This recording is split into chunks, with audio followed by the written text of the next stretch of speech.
संयुक्त तत्वावधान में संचालित की जा रही इस वेबिनार श्रृंखला की 124वीं कड़ी में आप सभी का हार्दिक स्वागत, अभिनंदन।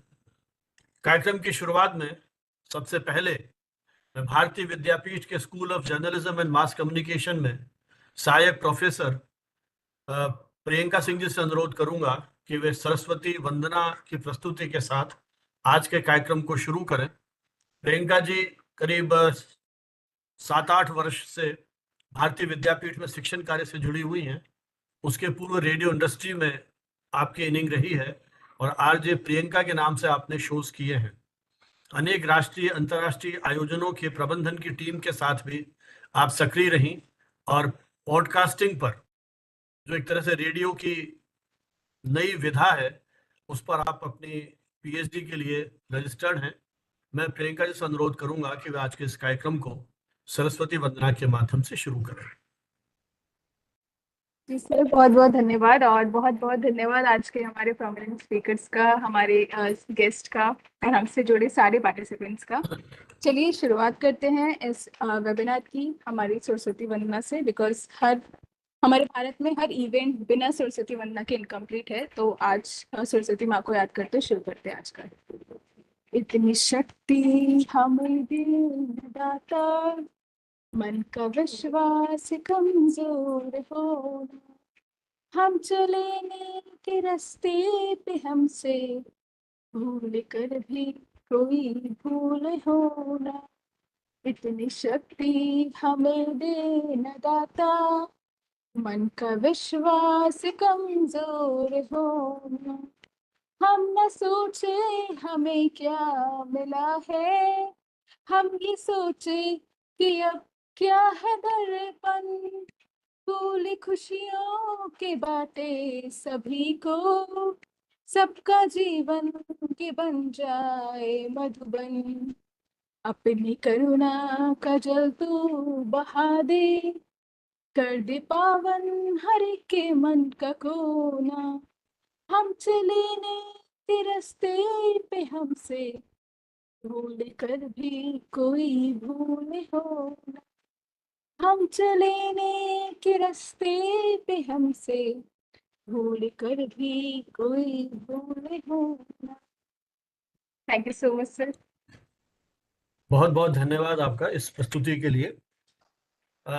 जैसा कि मैंने अभी निवेदन किया कि ये हमारी जो वेबिनार श्रृंखला है, इसकी आज 124वीं कड़ी है और आज जिस विषय पर हम बातचीत करने जा रहे हैं वो है the art of active listening. और हमारे साथ एक्सपर्ट के रूप में है डॉक्टर आरती चोपड़ा, जिनका विस्तृत परिचय मैं अभी जब उनको आमंत्रित करूंगा अपना वक्तव्य प्रस्तुत करने के लिए, उस समय आपको दूंगा।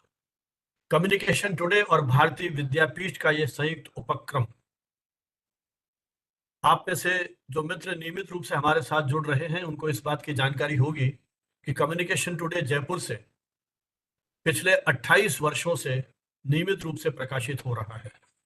यह एक बाइलिंगुअल मीडिया क्वार्टरली जर्नल है, जिसके माध्यम से हमारी कोशिश है कि देश दुनिया में जहां मीडिया के संदर्भ में जो शोध अनुसंधान कार्य किया जा रहा है, रिसर्च स्कॉलर्स, मीडिया टीचर्स और मीडिया प्रोफेशनल्स, उसको हम कहीं सामने लाने का प्रयत्न करें। 28 वर्षों के सारे अंक हमारी वेबसाइट communicationtoday.net उस पर उपलब्ध हैं। अब तक 2 डिसर्टेशंस महात्मा गांधी अंतर्राष्ट्रीय हिंदी विश्वविद्यालय और पंजाब कृषि विश्वविद्यालय, यहाँ के विद्यार्थियों ने सबमिट की है और चंडीगढ़ में public relations council of India के एक नेशनल वहाँ जो आयोजन हुआ था, उसमें एक्सटर्नल कैटेगरी में गोल्डन अवार्ड से भी इसको सम्मानित किया गया है। लगभग 11 विषयों पर हम विशेषांक प्रकाशित कर चुके हैं, जिसमें हाल ही में डिजिटल मीडिया,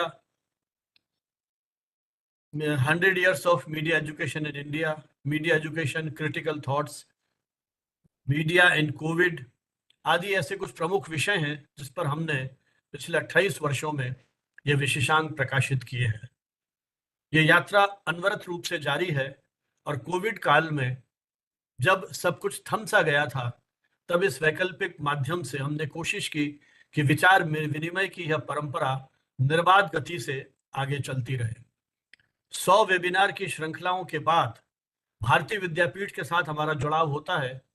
जब पिछले वर्ष मुझे यहाँ एक आयोजन में जाने का अवसर मिला, तब इस संस्थान के डायरेक्टर प्रोफेसर एमएन हुडा जी ने एक प्रस्ताव रखा कि क्यों नहीं 101वीं वेबिनार भारतीय विद्यापीठ और कम्युनिकेशन टुडे के जॉइंट कोलैबोरेशन में आयोजित की जाए। एक एमओयू साइन किया गया और तब से आज ये 24वां एक तरह से हमारा एपिसोड है, श्रृंखला है जो हम संयुक्त रूप से कर रहे हैं। निश्चित रूप से एक तकनीकी सहयोग हमको मिला है भारतीय विद्यापीठ से, और हमारा ये छोटा सा जो प्रयास है उसको एक व्यापकता भी मिली है।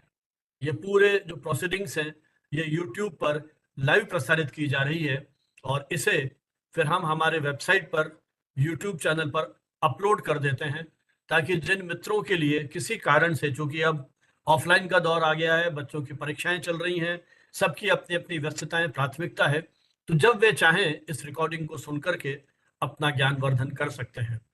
कम्युनिकेशन टुडे के इस मंच पर लगभग 350 एक्सपर्ट्स देश विदेश के अब तक आ चुके हैं, जो विभिन्न क्षेत्रों से हैं, मीडिया से हैं, थिएटर से हैं, फिल्म से हैं, ओटीटी से जुड़े हुए हैं, एडमिनिस्ट्रेशन से हैं, आईएएस आईपीएस हैं, इंडियन इंफॉर्मेशन सर्विसेज से हैं, फोक मीडिया एक्सपर्ट्स हैं।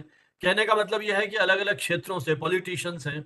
हमने हर क्षेत्र से विशेषज्ञों को बुलाया, तो एक तरह से एक विषय पर विभिन्न दृष्टिकोणों को कहीं ना कहीं आप देख समझ सकते हैं।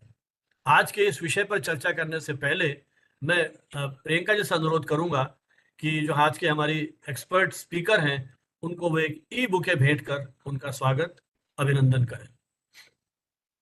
जी sir, thank you so much again, because आज का जो हमारा टॉपिक है आर्ट ऑफ एक्टिव लिसनिंग, वो कहीं ना कहीं बहुत ज़्यादा इंपॉर्टेंट रोल प्ले करते हैं, because there are many people who are too much of speaking, like who are too much fond of speaking, ठीक है, बट किसी का इस पे ध्यान ही नहीं है कि हमें स्पीकिंग से ज़्यादा कहीं ना कहीं ये भी बहुत ज़्यादा इंपॉर्टेंट है कि आपको सुनना आना चाहिए। और जब तक आप सुनते नहीं हो ना, तब तक आपके इंटेलिजेंस हम चेक नहीं कर सकते, तब तक आपका इंटेलेक्चुअल लेवल हम चेक नहीं कर सकते। तो वो सारी चीज़ें कहीं ना कहीं आर्ट ऑफ लिसनिंग से ही कनेक्टेड है। तो it is very important to be a active listener. Like अगर आप स्पीकर और लिसनर को कंपेयर करो, तो लिसनर, एक एक्टिव लिसनर होना बहुत ज़्यादा इंपॉर्टेंट है। तो sir, thank you so much, आपने ये टॉपिक रेज किया। चलिए आप।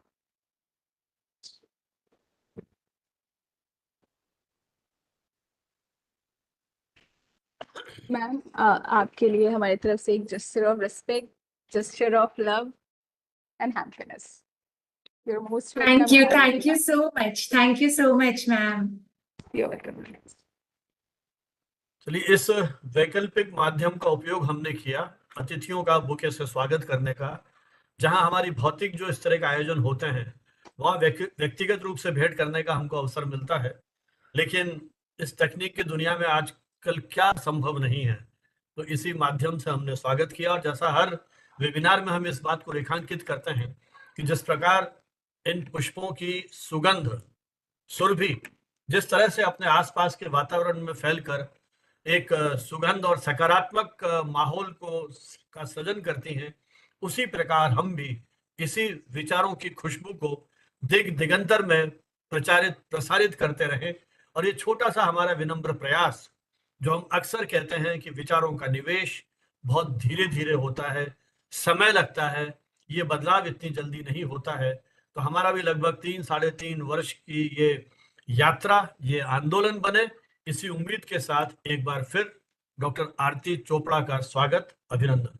जैसा कि अभी प्रियंका जी ने अपनी बात में शुरू किया कि हमें एक्टिव लिसनर भी होना है, अच्छा श्रोता भी होना है।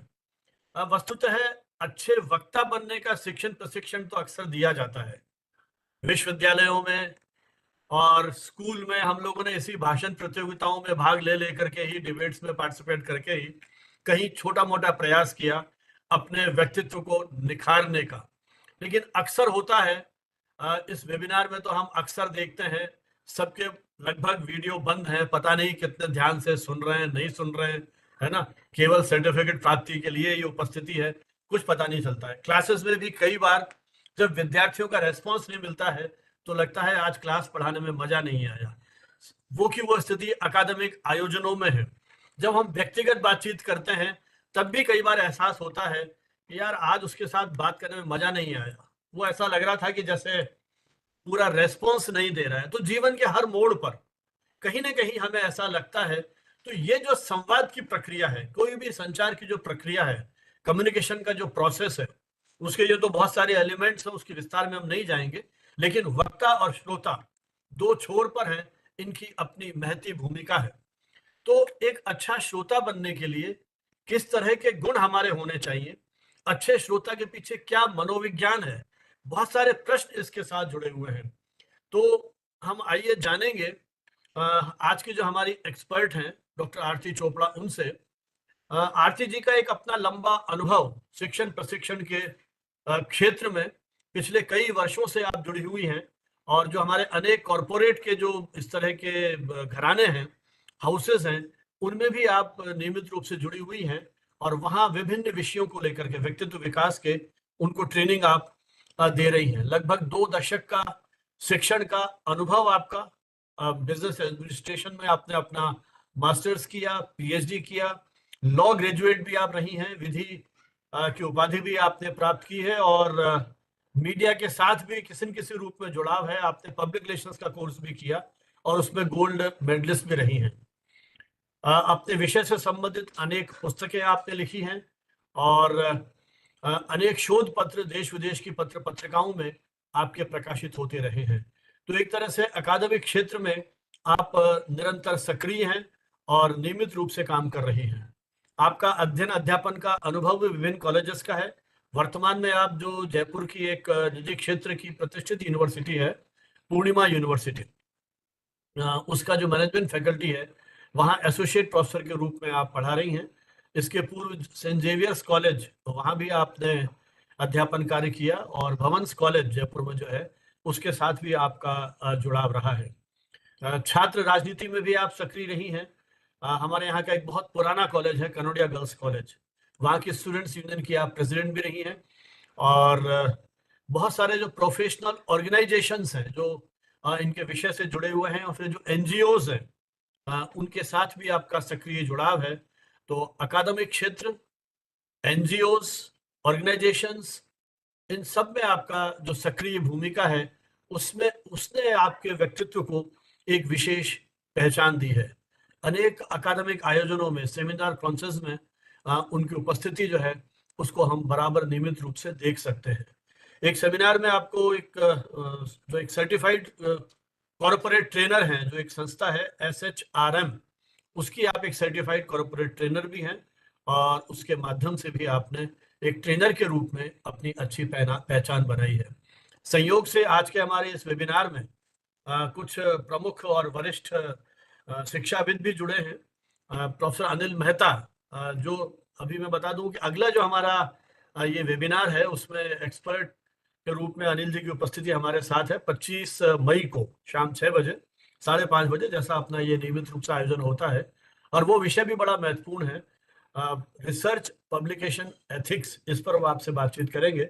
और पूर्व में भी व्यक्तित्व विकास संबंधी कुछ पाठ्यक्रमों में आप सहभागिता कर चुके हैं। आप बिजनेस एडमिनिस्ट्रेशन में ही राजस्थान विश्वविद्यालय में पढ़ाते रहे और वनस्थली विद्यापीठ से जुड़े हुए हैं। प्रोफेसर जया चक्रवर्ती, जो राजस्थान यूनिवर्सिटी में ही इंग्लिश डिपार्टमेंट में लंबे समय तक अध्यापन कार्य किया, और उसके बाद डीन आर्ट्स फैकल्टी के रूप में आप रिटायर हुई हैं। हमारे साथ जयंत राठी जी हैं, जो तकनीकी विशेषज्ञ के रूप में भारतीय विद्यापीठ में आप पढ़ा रहे हैं, और एक तकनीकी विशेषज्ञ के रूप में हमारी वेबिनार्स में आपका शुरू से ही जुड़ाव रहा है। और यहाँ शिक्षण में आने से पहले आप कॉर्पोरेट दुनिया से जुड़े हुए थे, और MD यूनिवर्सिटी रोहतक से आपने अपनी मास्टर्स की उपाधि प्राप्त की है। तो जिनको मैं जानता हूँ वो ये है। इसके अलावा बहुत सारे मित्र जुड़े हैं, भारतीय विद्यापीठ के बहुत सारे शिक्षक भी जुड़े हुए हैं। उन सभी का अपनी ओर से स्वागत करते हुए मैं डॉक्टर आरती चोपड़ा से अनुरोध करूंगा कि वे आज के इस विषय पर, जो बड़ा महत्वपूर्ण है क्योंकि व्यक्तित्व विकास के बहुत सारे पहलू हैं और उसका एक अहम हिस्सा है हम एक अच्छे श्रोता, सक्रिय श्रोता, केवल श्रोता बनना ही महत्वपूर्ण नहीं है, सक्रिय श्रोता किस तरह से बने, उस विषय पर अपने कुछ अनुभव और उसका जो पूरा एक स्वरूप है, उसका सैद्धांतिक और मनोवैज्ञानिक, उसके बारे में हमारा ज्ञानवर्धन करें doctor Aarti Chopra. Thank you so much sir. आपका बहुत बहुत आभार, धन्यवाद।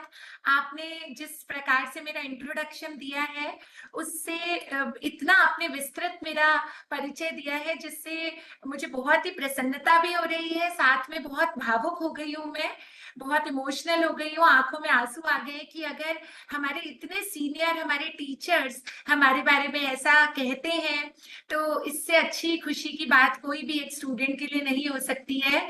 बहुत ही आपका आभार प्रकट करती हूँ और आप सभी जो यहाँ जुड़े हुए हैं सभी का हार्दिक अभिनंदन अभिवादन करती हूँ मैं।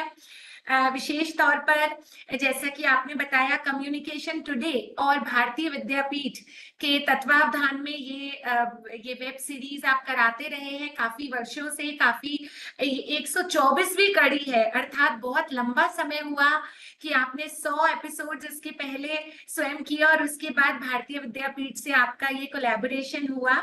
तो मैं प्रोफेसर हुडा जी जो भारतीय विद्यापीठ के डायरेक्टर हैं और कम्युनिकेशन टुडे इतने वर्षों से हम देख रहे हैं सर, प्रोफेसर भानावत सर, उनको मैं धन्यवाद देती हूँ, आभार प्रकट करती हूँ कि मुझे आज एक आपने एक्सपर्ट के रूप में चुना और यहाँ आने का मुझे अवसर दिया।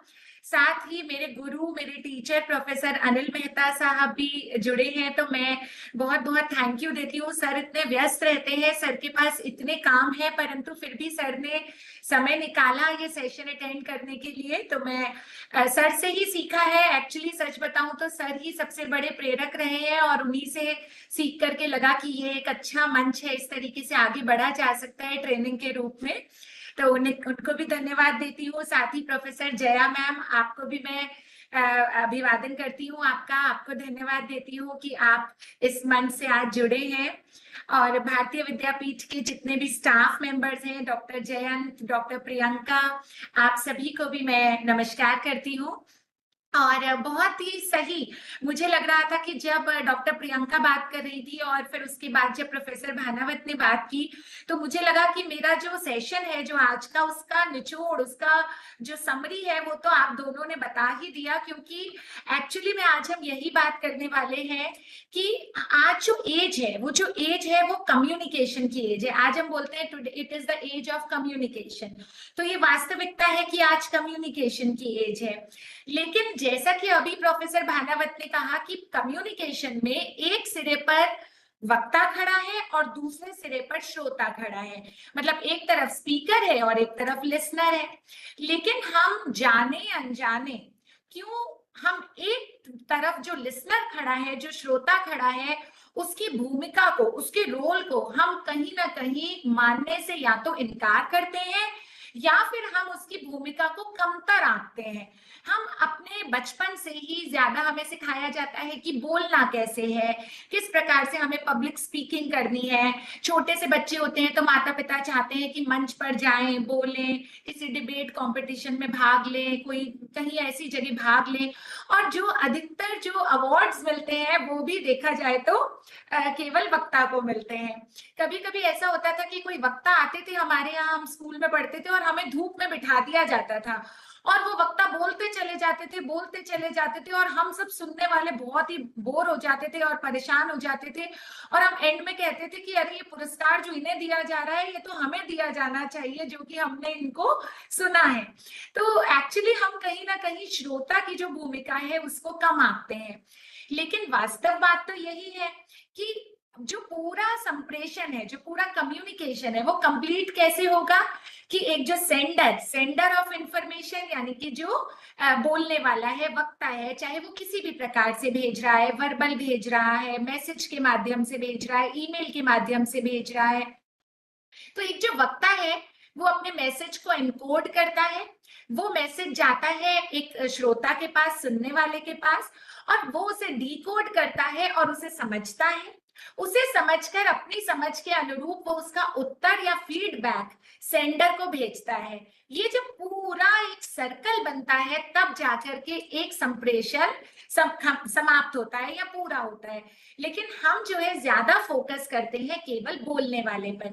तो आज के इस विषय में हम लिसनिंग का महत्व समझेंगे और न केवल लिसनिंग का बल्कि एक सक्रिय रूप से यानी एक्टिव लिसनर होने का क्या महत्व है और ये एक कला है, और ये कला अगर हमारे पास कम है तो हम इसे किस प्रकार से बेहतर कर सकते हैं।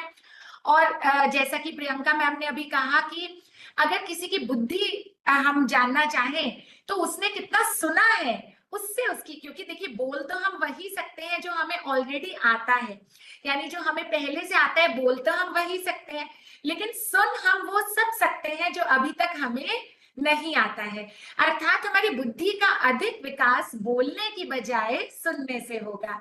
तो इसी विषय को आज हम केंद्र में रखते हुए मैं आपसे अनुमति चाहूंगी अपनी पीपीटी शेयर करने की, जिसके माध्यम से हम ज्यादा एंगेजिंग वे में इस बात को समझ पाएंगे।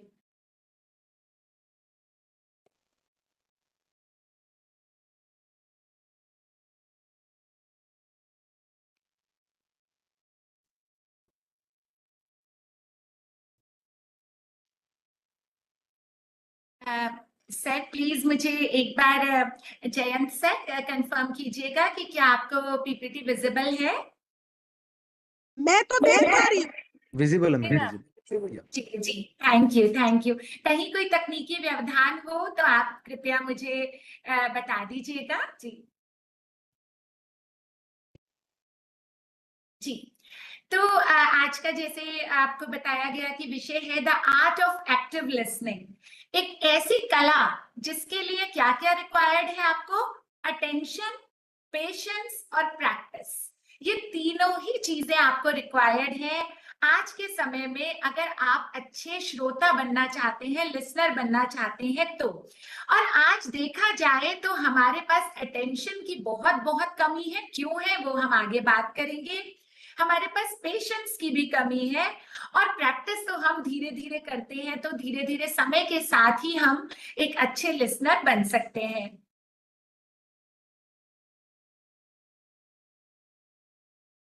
आज के इस सत्र में हम लिसनिंग का प्रोसेस समझेंगे, कितने प्रकार से हम सुन सकते हैं, टाइप्स ऑफ लिसनिंग क्या है वो समझेंगे। आप सभी जो आज हमारे साथ जुड़े हैं, आप सभी भी कहीं ना कहीं ये डिस्कवर कर पाएंगे आज के सत्र के बाद कि आपका लिसनिंग स्टाइल, आपका जो है कौन सा स्टाइल है लिसनिंग का, और एक्टिव लिसनिंग क्या होती है, और एक एक्टिव लिसनर बनने के क्या क्या वैल्यू है, क्या इंपॉर्टेंस है। और यदि हमें लगता है कि हम एक्टिव लिसनर नहीं है तो कुछ टिप्स दिए जाएंगे कि किस प्रकार से आप एक्टिव लिसनर बन सकते हैं। तो इस सत्र के अंत में जो आउटकम है, क्योंकि आजकल एनईपी के बाद से हम सिर्फ आउटकम बेस्ड लर्निंग की बात करते हैं कि केवल लर्निंग का कोई अर्थ नहीं जब तक हम उससे कोई आउटकम ना निकाल सके, कोई रिजल्ट ना निकाल सके। तो मुझे लगता है कि इस सत्र के बाद हम प्रैक्टिस कर पाएंगे एक्टिव लिसनर बनने की, और हमें अपने खुद नॉलेज हो जाएगी कि हमारे लिसनिंग स्किल्स कैसे हैं। अब देखिए, मान लीजिए मैं आपसे बात कर रही हूं और मैं एक मिनट रुकिएगा। देखिए मैंने ये ताली बजाई, आप सभी को ताली की आवाज आई? आप सभी को ताली की आवाज इसलिए आई जो मैंने क्लैप किया क्योंकि ये हियरिंग कर रहे हैं आप।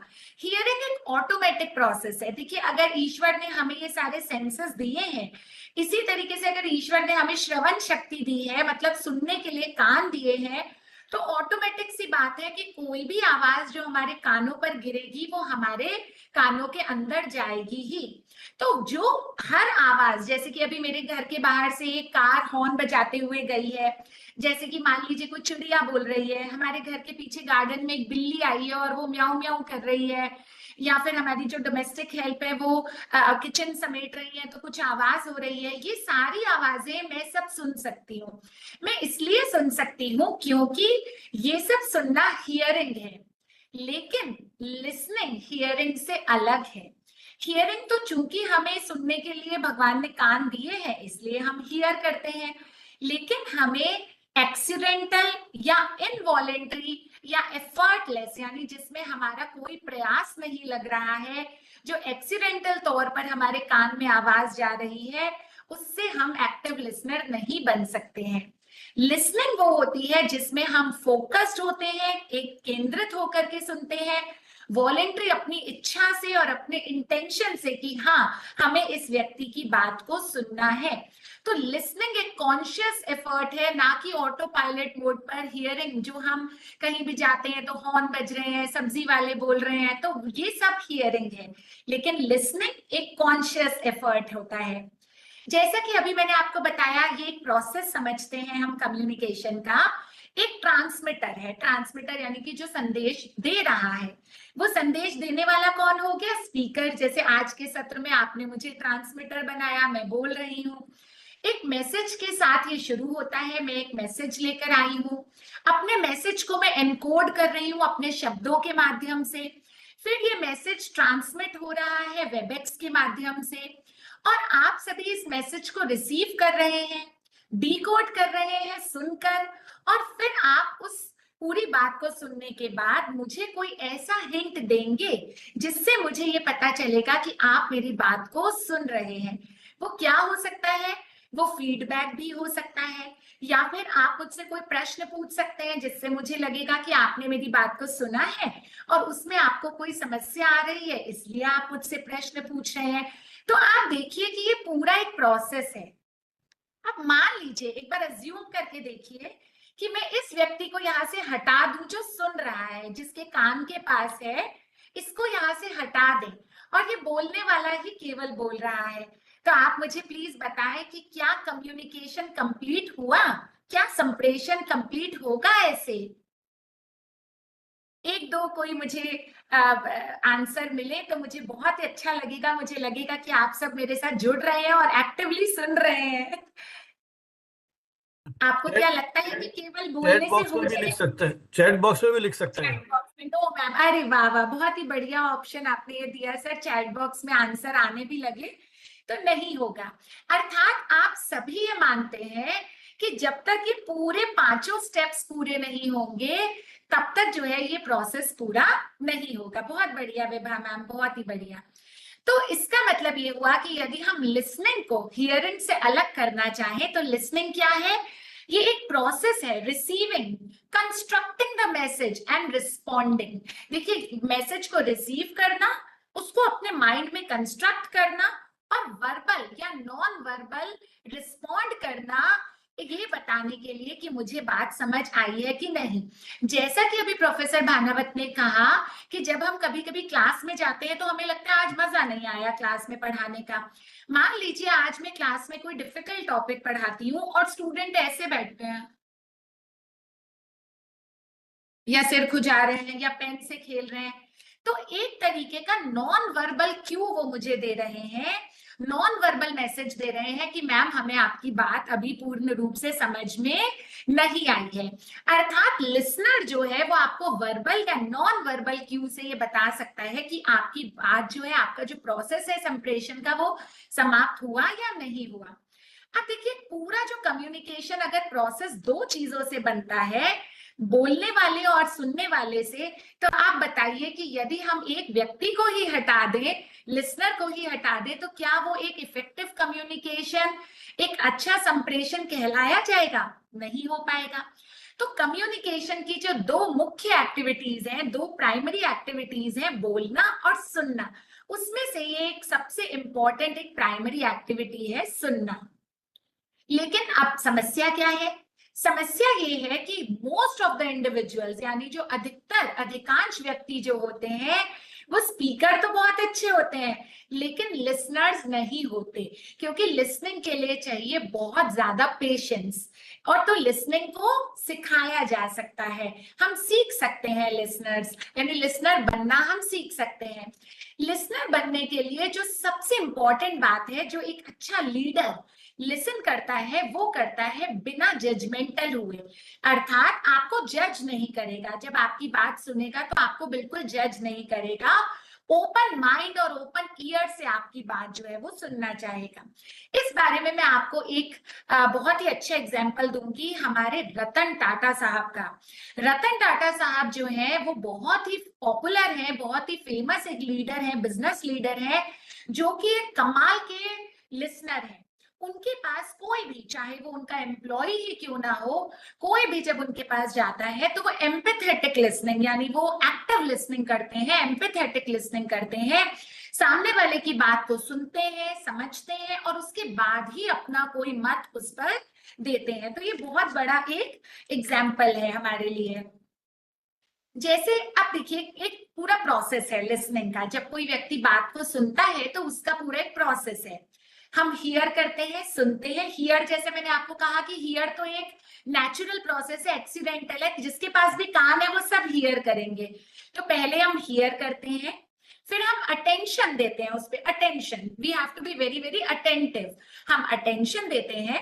अटेंशन देने के बाद जो कान में हमारे बात गई है उसको हम अंडरस्टैंड करते हैं, समझते हैं और हमारी समझ के अनुसार हम उस पर रिस्पॉन्स देते हैं। रिस्पॉन्स देने के बाद हम उस बात को जो हमने सुना है उसे हम याद रखते हैं। सारी बातें तो हमें याद नहीं रहती। आज तक हमने जो कुछ भी सुना है हमें 100% तो याद नहीं होता, लेकिन ये बात तय है कि अगर हम एक्टिव लिसनर बनेंगे तो अधिकांश बातें हमारे माइंड में एक बिल्कुल डिजिटली जो है वो फिक्स हो जाएंगी और हम इसे याद भी रख सकेंगे लंबे समय तक। अब देखिए, एक एग्जाम्पल देखिए। ये एक रिसर्च है और आप सभी इसको अपनी लाइफ पे अप्लाई करके देखिएगा, आप मान जाएंगे कि ये रिसर्च बिल्कुल सही है। एक रिसर्च ये कहती है कि 69% ऑफ द फिजिशियंस, यानी कि जो डॉक्टर्स हैं, वो अपने पेशेंट्स को बोलने के फर्स्ट 18 सेकंड के भीतर ही टोक देते हैं। पहले 18 सेकंड के भीतर ही उन्हें टोक देते हैं। इसकी वजह से 77% पेशेंट्स वापस से उस डॉक्टर के पास नहीं जाते जो उनकी समस्या, उनकी प्रॉब्लम को ध्यान से सुनता नहीं। देखिए, अब आप इसको अपनी लाइफ पर लागू करके देखिए। डॉक्टर के लिए दिन में 50 पेशेंट्स आना बहुत कॉमन सी बात है, क्योंकि डॉक्टर के लिए तो हम लोग क्लाइंट्स हैं, हम पेशेंट्स हैं। लेकिन यदि मुझे कुछ प्रॉब्लम हो गई, मेरी हेल्थ को कोई प्रॉब्लम है, तो मेरे लिए, तो मैं एक व्यक्ति हूँ, तो मेरे लिए मेरी हेल्थ बहुत इंपॉर्टेंट है और मुझे लगता है कि मेरी हेल्थ को समझने के लिए सबसे उचित व्यक्ति है डॉक्टर। अगर वो मेरी बात सुन लेगा तो मेरी आधी बीमारी वहीं दूर हो जाएगी। और ये बिल्कुल फैक्ट है। हमारे एक फैमिली डॉक्टर हुआ करते थे, डॉक्टर गंडा, जिनका अभी कुछ दिनों पहले ही निधन हुआ है। जयपुर में बहुत पॉपुलर डॉक्टर थे यहाँ पे। लेकिन मैं बचपन से उनके पास जाती थी। मैं ऐसा फील करती थी अंदर से कि जब वो मेरी पूरी बात सुन लेते हैं कि मुझे, अंकल मुझे ऐसा हो रहा है, मुझे ऐसे फील हो रहा है, मुझे ऐसा लगता है, मेरी बात पूरी सुनते ही मुझे ऐसा लगता था कि मैं आधा, यानी 50% मेरी डिजीज जो है वो वहीं उनके क्लिनिक में ही ठीक हो चुकी है। क्योंकि मुझे ऐसा लगता था मैं अपनी बात को किसी ऐसे व्यक्ति को सुना चुकी हूँ जो उसे एक्टिवली और एम्पैथेटिकली सुन रहे हैं। तो आप देखिए कि जब कोई डॉक्टर पेशेंट की बात को, क्योंकि वो डॉक्टर बहुत ही ज्यादा एक्सपीरियंस्ड है, अनुभवी, तो उन्हें तो पता लग जाता है 1 मिनट में कि ये क्या कहना चाह रहे हैं, इनको क्या प्रॉब्लम है। लेकिन मेरे लिए तो मैं खुद एक व्यक्ति हूँ, तो वो क्या करते हैं, 18 सेकेंड्स में ही पेशेंट को टोक देते हैं। और इस कारण से 77% केसेस में पेशेंट कहते हैं, अरे यार उस डॉक्टर के नहीं जाएंगे, सुनते तो है नहीं, वो बात को अपनी बोलते रहते हैं, बस जाते ही दवाई लिखनी शुरू कर देते हैं। बस हम गए कि सर हमें ये प्रॉब्लम हो रही है, बस दवाइयां लिखना शुरू, पूरी बात ही नहीं सुनते हैं। तो देखिए आप, लिसनिंग की इतनी इंपॉर्टेंस है। और लिसनिंग की जो इंपॉर्टेंस है, ये डॉक्टर की मैंने आपसे बात कही, लेकिन आप डॉक्टर की बात तो ठीक है, लेकिन सोचिए आज के इस बिजनेस वर्ल्ड में जहां पर कि इतने बड़े बड़े बिजनेस हाउसेस हैं, अगर कोई बिजनेस अपने कस्टमर के साथ ऐसा करे कि उसकी बात सुनना ही छोड़ दे, उसकी बात ना सुने कि हमने तो अपनी ओर से बेस्ट सर्विस दे दी, अब हमें कस्टमर की क्या सुननी, तो सोचिए उस बिजनेस का हाल क्या होगा आज के इस कॉम्पिटिटिव वर्ल्ड में। एक स्टडी की गई डॉक्टर ग्रैहम बोडी ने। उस व्यक्ति ने राइट स्टेट यूनिवर्सिटी में एक स्टडी कंडक्ट करी, जिस स्टडी से ये पता चला कि बिजनेस कॉन्टेक्स्ट में एक्टिव लिसनिंग का कितना बड़ा महत्व है। यानी कि एक बिजनेस के स्टेक होल्डर्स, जिसमें बिजनेस के एम्प्लॉइज भी हो गए, बिजनेस के कस्टमर्स भी हो गए, जब तक बिजनेस जो है अपने कस्टमर्स, एम्प्लॉइज की बात सुनेगा, तब तक उनकी प्रोडक्टिविटी काफी बेहतर होगी। अब इसमें क्योंकि मुझे कोई प्रॉपर फिगर या डेटा नहीं उपलब्ध हो पाया, तो मैं वो नहीं बताना चाहती आपको, लेकिन काफी काफी का मतलब ये क्वालिटेटिव टर्म है कि उन्होंने ये नोटिस किया, ग्रैहम बोडी ने, कि जिस बिजनेस में अपने एम्प्लॉयज की बात ज्यादा अच्छे से सुनी जाती है, उस बिजनेस में प्रोडक्टिविटी उन एम्प्लॉयज की काफी बेहतर होती है। अब जो लिसनिंग है कस्टमर सेटिस्फेक्शन में भी, अगर हम बिजनेस की बात करें तो बहुत बड़ा रोल प्ले करती है। लिसनिंग से क्या होता है कि कस्टमर को लगता है कि मेरी नीड को समझा जा रहा है, मैं आखिर चाहता क्या हूँ समझा जा रहा है। अब देखिए आजकल का जो अभी जो टाइम चल रहा है वो एडमिशंस का चल रहा है। मुझे लगता है जितने भी हमारे साथ आज पार्टिसिपेंट्स जुड़े हैं, अगर वो किसी ना किसी कॉलेज यूनिवर्सिटी से जुड़े हुए हैं, तो आपको पता है कि एडमिशन एक बहुत इंपॉर्टेंट प्रोसेस होता है किसी भी एजुकेशनल इंस्टीट्यूशन में, क्योंकि हमारे लिए स्टूडेंट्स जो है वो बहुत इंपॉर्टेंट है। अब कई बार स्टूडेंट्स आते हैं तो हमें लगता है कि बस हमें तो प्रोस्पेक्टस बेचना है, हमें तो एडमिशन देना है, हम उस स्टूडेंट की नीड्स को समझना ही नहीं चाहते हैं। तो इस समय पे अगर स्टूडेंट को ये लगेगा कि हमारी नीड को तो समझा ही नहीं जा रहा है, तो वो आपके यहाँ एडमिशन नहीं लेगा। सबसे पहले कस्टमर का सेटिस्फेक्शन तब आएगा जब आप उसकी नीड को समझेंगे, जब आप सुनेंगे उसकी बात, तो एक ट्रस्ट डेवलप होगा, एक ट्रस्ट बनेगा कि अरे वाह देखो, कस्टमर खुश होगा कि देखो मेरी बात को कितने अच्छे से सुना गया है। आपके बीच एक अच्छा सा विश्वास का एक रिश्ता बन जाएगा। और आप जब उसकी बात सुनेंगे तो आप प्रॉब्लम सॉल्विंग ज्यादा प्रॉम्प्ट, ज्यादा फास्ट कर पाएंगे, क्योंकि हम फास्ट प्रॉब्लम सॉल्व कर ही नहीं पाएंगे जब तक हम उसकी बात को सुनेंगे और समझेंगे ही नहीं। तो सुनने से हम उसकी प्रॉब्लम ज्यादा अच्छे से समझ पाएंगे और उसका सॉल्यूशन भी ज्यादा अच्छी तरह दे पाएंगे। और फीडबैक, फीडबैक जब बिजनेस को मिलता है तो बहुत बहुत बिजनेस ग्रो करता है। मैं आपको एक एग्जांपल देना चाह रही थी, यहाँ पे अचानक से मुझे याद आया। एक ये जो मूवर्स एंड पैकर्स होते हैं, जैसे एक शहर से दूसरे शहर में हम शिफ्ट होते हैं, तो आजकल कौन करता है कि खुद सारी एक एक चीज उठा के हम पैकिंग करें। तो आजकल मूवर्स एंड पैकर्स जो होते हैं उनका काफी चलन चल पड़ा है कि उन्हें बुलाया, वही लोग सब पैकिंग करते हैं और ले जाकर के आपके दूसरी जगह शिफ्टिंग करा देते हैं, वहीं पे जाकर के अनपैकिंग करते हैं। ऐसे में हुआ क्या, एक अग्रवाल मूवर्स एंड पैकर्स थे। अब उस अग्रवाल मूवर्स एंड पैकर्स ने क्या किया, वो लोग पहले आते थे, सारी पैकिंग करते थे, उसके बाद दूसरी जगह पे ले जाकर के अनपैकिंग करके उनका सामान रख देते थे। अब किसी कस्टमर ने फीडबैक दिया, किसी कस्टमर ने ये फीडबैक दिया कि आप जो है रेंडमली मतलब आप आए और कोई भी चीज उठा के पैक करने लग जाते हैं। तो इससे होता क्या है कि कई बार आप बाथरूम का सामान पैक करते हैं और उसके बाद आप हमारे घर के जो मंदिर का या जो भी कोई ऐसी चीज है जिससे हमारे इमोशंस जुड़े हुए हैं, हमारे जो घर की पहले बुजुर्ग रहे हैं उनकी जो फोटोग्राफ्स है या मंदिर का सामान है, उसे आप बाद में पैक करते हैं।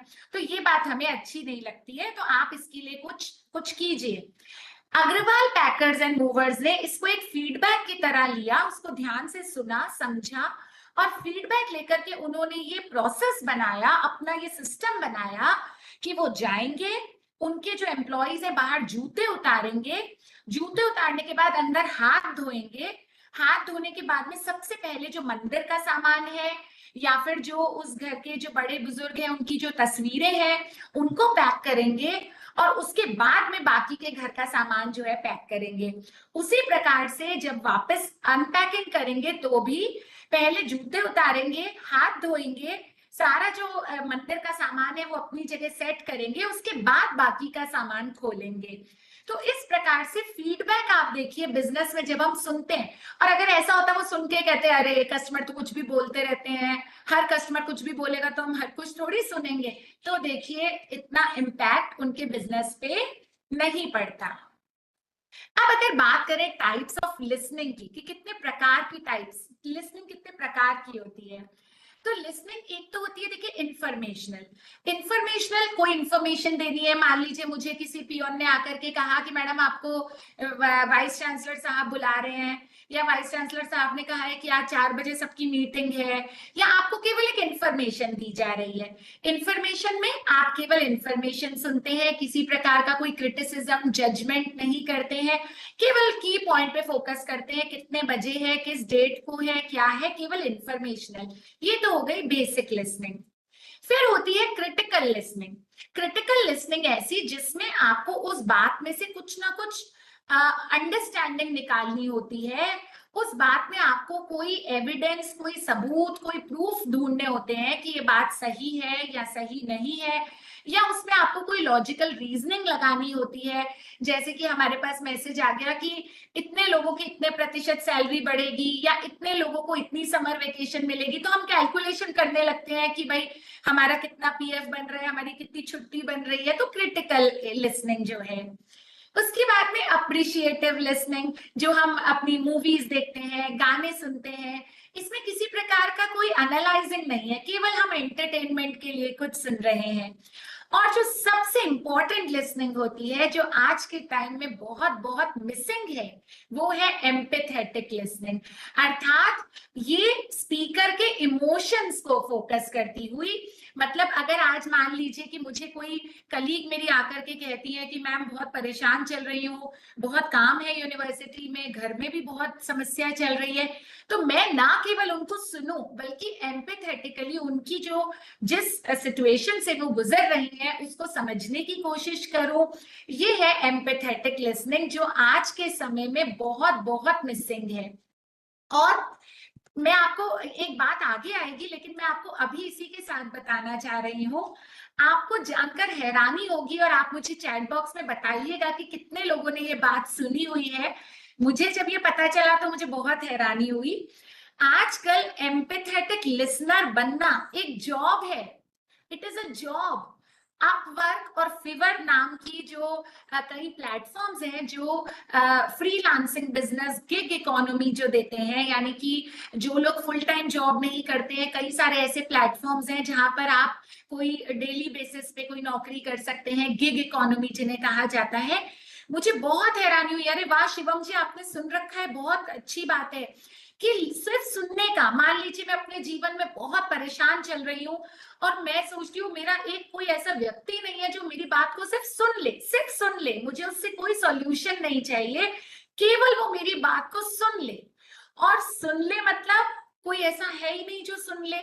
तो इसका मतलब ये है, अच्छा मैं समझ नहीं पाई, सॉरी। कंडक्टिंग मैम सर, मैं जयपुर से हूँ और मीटिंग तो आपके इस पे वेबएक्स पे हो ही रही है। तो फीवर और अपवर्क जैसे जो प्लेटफॉर्म्स हैं, वो आप सोचिए वहां पे आपको लिसनर मिलते हैं, यानी कि मैं पैसा पे करती हूँ 1 घंटा फोन पे बात करने का, कि कोई व्यक्ति हो जो बिना जजमेंटल हुए, बिना मुझे जज किए, बिना मुझे बीच में स्टॉप किए, बिना मुझे टोके, बिना मुझे ऐसे बोले कि अरे नहीं यार तुम्हारी गलती है, मेरी बात को सुन ले। तो आप सोचिए इसका मतलब समाज में एम्पैथेटिक लिसनर्स की कितनी कितनी कमी है। तभी ये एक जॉब बन गया है कि ऐसे लोग मिल रहे हैं। देखिए अब लिसनर के टाइप्स क्या होते हैं, अब आप सब जज कीजिएगा कि आप कैसे लिसनर हैं। एक होता है डिटैच्ड लिसनर, वो क्या, उसको सुनने में कोई इंटरेस्ट नहीं है, आप जो बोल रहे हैं तो वो आपसे आई कांटेक्ट करने से बचता है। आप क्लास में भी देखेंगे कुछ स्टूडेंट्स होंगे वो आपसे कभी आई कांटेक्ट नहीं करना चाहेंगे, क्योंकि वो सुन तो रहे नहीं है सही से, तो उन्हें लग रहा है आई कांटेक्ट हो गया तो टीचर कुछ पूछ लेंगे, तो वो आपसे आई कांटेक्ट करने से बचते हैं। वो बहुत ही विड्रॉन दिखते हैं, ऐसे हल्के, बिना किसी एंथुसियाज्म, बिना किसी एनर्जी के ऐसे बैठे हुए दिखते हैं, इनअटेंटिव दिखते हैं, कोई अटेंशन नहीं होता है, बोर्ड दिखते हैं बिल्कुल। कुछ लिसनर्स होते हैं पैसिव लिसनर्स। पैसिव लिसनर्स मतलब वो फेक करते हैं कि आपका सुन रहे हैं, लेकिन वो एक्चुअली वो सुन नहीं रहे होते हैं, वो पैसिव लिसनर्स होते हैं। उनमें एनर्जी बहुत ही लिटिल होती है, और जैसे आप मान लीजिए आप पढ़ा रहे हैं, आपने देखा वो कुछ बच्चे ऐसे बैठे हुए होते हैं इस प्रकार से, वो पैसिव लिसनर्स है, मतलब आपकी बात को एक्टिवली नहीं सुन रहे हैं। उसी तरीके से कुछ लोग इन्वॉल्व लिसनर्स होते हैं, वो डायरेक्ट आई कांटेक्ट करते हैं, जब आपसे कोई बात करता है तो आई कांटेक्ट करते हैं, उनका पोस्चर एकदम सीधा होता है, अलर्ट पोस्चर होता है, स्पीकर को बीच बीच में कोई अटेंशन देते हैं, और मैसेज को रिफ्लेक्ट भी करते हैं कि हाँ आप विनेश जी आवाज नहीं आ रही है मेरी, आप जतिन सर आप प्लीज एक बार कंफर्म कीजिएगा मेरी आवाज में कोई प्रॉब्लम है। Jayant sir no ma'am, audible है। ऑडिबल है, तो विनेश जी प्लीज आप एक बार अपने एंड पे चेक कीजिएगा, कुछ इंटरनेट की समस्या हो तो जी। तो इन्वॉल्व लिसनर जो है वो आपको कहीं ना कहीं रिफ्लेक्ट करेगा कि हाँ भाई ये मैसेज जो है मुझे समझ आ गया। फिर होते हैं एक्टिव लिसनर, बिल्कुल एक्टिवली, जैसे देखिए जयंत सर का नाम लिया, 1 सेकंड में सर एकदम एक्टिवली मुझे आंसर किया, यानी कि सर कितना अलर्ट पोस्चर में बैठे हुए हैं, sir direct eye contact, full attention दे रहे हैं, उनका फोकस है पूरा, पूरे तरीके से पार्टिसिपेट कर रहे हैं। तो आप देखें कि आप किस प्रकार के लिसनर हैं। अब देखिए एक्टिव लिसनिंग जो है ना, ये एक बहुत इंपॉर्टेंट चीज है जो मैं आपको बताना चाहती हूँ। आप आई होप आप बोर नहीं हो रहे हैं, आपको कुछ अच्छा सा फैक्ट बताऊंगी जिससे अगर आप बोर हो रहे होंगे तो आपको मजा आएगा सुन करके। देखिए लिसनिंग जो है वो बहुत पावरफुल फॉर्म है एक्नॉलेजमेंट की। अगर आप किसी व्यक्ति की बात सुन लेते हैं ना, तो बहुत बड़ा एक्नॉलेजमेंट होता है उसके लिए कि अरे वाह मेरी बात को सुना गया है। एक्टिव लिसनिंग एक तब होती है जब आप तब बोले जब सामने वाला व्यक्ति फिनिश हो चुका है अपनी स्पीकिंग में, यानी वो अपनी बात को कंप्लीट कर चुका है। जब हम किसी की बात सुनते हैं तो एक तरीके से हम सुनकर उसे ये कह रहे हैं कि यू आर इम्पोर्टेंट, आप बहुत महत्वपूर्ण व्यक्ति हैं हमारे लिए। इससे क्या होता है कि स्ट्रॉन्गर रिलेशनशिप बनते हैं। आप हमेशा देख लीजिए कि जब आपके ऐसे मित्र होंगे जो आपकी बात को सुनते होंगे तो आपका संबंध जो है वो बहुत ही स्ट्रॉन्ग बनेगा और एक कोऑपरेशन आपस में आपका बढ़ेगा। अब देखिए एक ये आप कहीं भी ढूंढेंगे, ये मेरा नहीं है, ये ग्लोबली, आप ये जो एक फिगर देख पा रहे होंगे लेफ्ट में, इस फिगर में देखिए क्या है, एक छोटा सा रेड कलर का ये जो ग्राफ है, ये जो पाई ग्राफ है, इस पाई में एक छोटा सा ऑरेंज कलर का, रेड कलर का जो पार्टीशन है वो है 7%, 7% वर्ड्स। उसके बाद एक ब्लू कलर का जो है वो है 38% टोन ऑफ वॉइस, और जो 55% है वो है बॉडी लैंग्वेज। अब इस बात को समझिए, अगर मैं आपसे कुछ बोल रही हूँ, कम्युनिकेट कर रही हूँ आपसे, मेरे शब्द आप पर केवल केवल केवल 7% असर डाल रहे हैं, आप विश्वास करेंगे? केवल 7% असर मेरी बातों का, मेरे शब्दों का आपके ऊपर होगा। बाकी का 38%, 38% जो असर होगा वो मेरी टोन का, मैं किस पिच में आपसे बात कर रही हूँ, किस टोन में आपसे बात कर रही हूँ, उसका असर होगा। और 55% यानी 55% सबसे अधिक प्रभाव होगा मेरी बॉडी लैंग्वेज का। मैं आपसे बात करते हुए मेरे जेस्चर्स कैसे हैं, फेस एक्सप्रेशंस कैसे हैं, हाथों का क्या मूवमेंट है, आईज और आईबोल्स, आईब्रोज, इनका क्या मूवमेंट है, मेरा क्या बॉडी लैंग्वेज है, उसका असर होगा। एक उदाहरण के तौर पे लेते हैं, देखिए अब मैं जयंत सर से कुछ बात करूंगी, आप सब सुनिएगा। हाँ बिल्कुल जी, बॉडी लैंग्वेज, बिल्कुल पूरी बॉडी लैंग्वेज कह सकते हैं। देखिए अब मैं जयंत सर से कुछ बात करूंगी। जयंत सर अच्छे लग रहे हैं आप, अच्छे लग रहे हैं, अच्छे लग रहे हैं।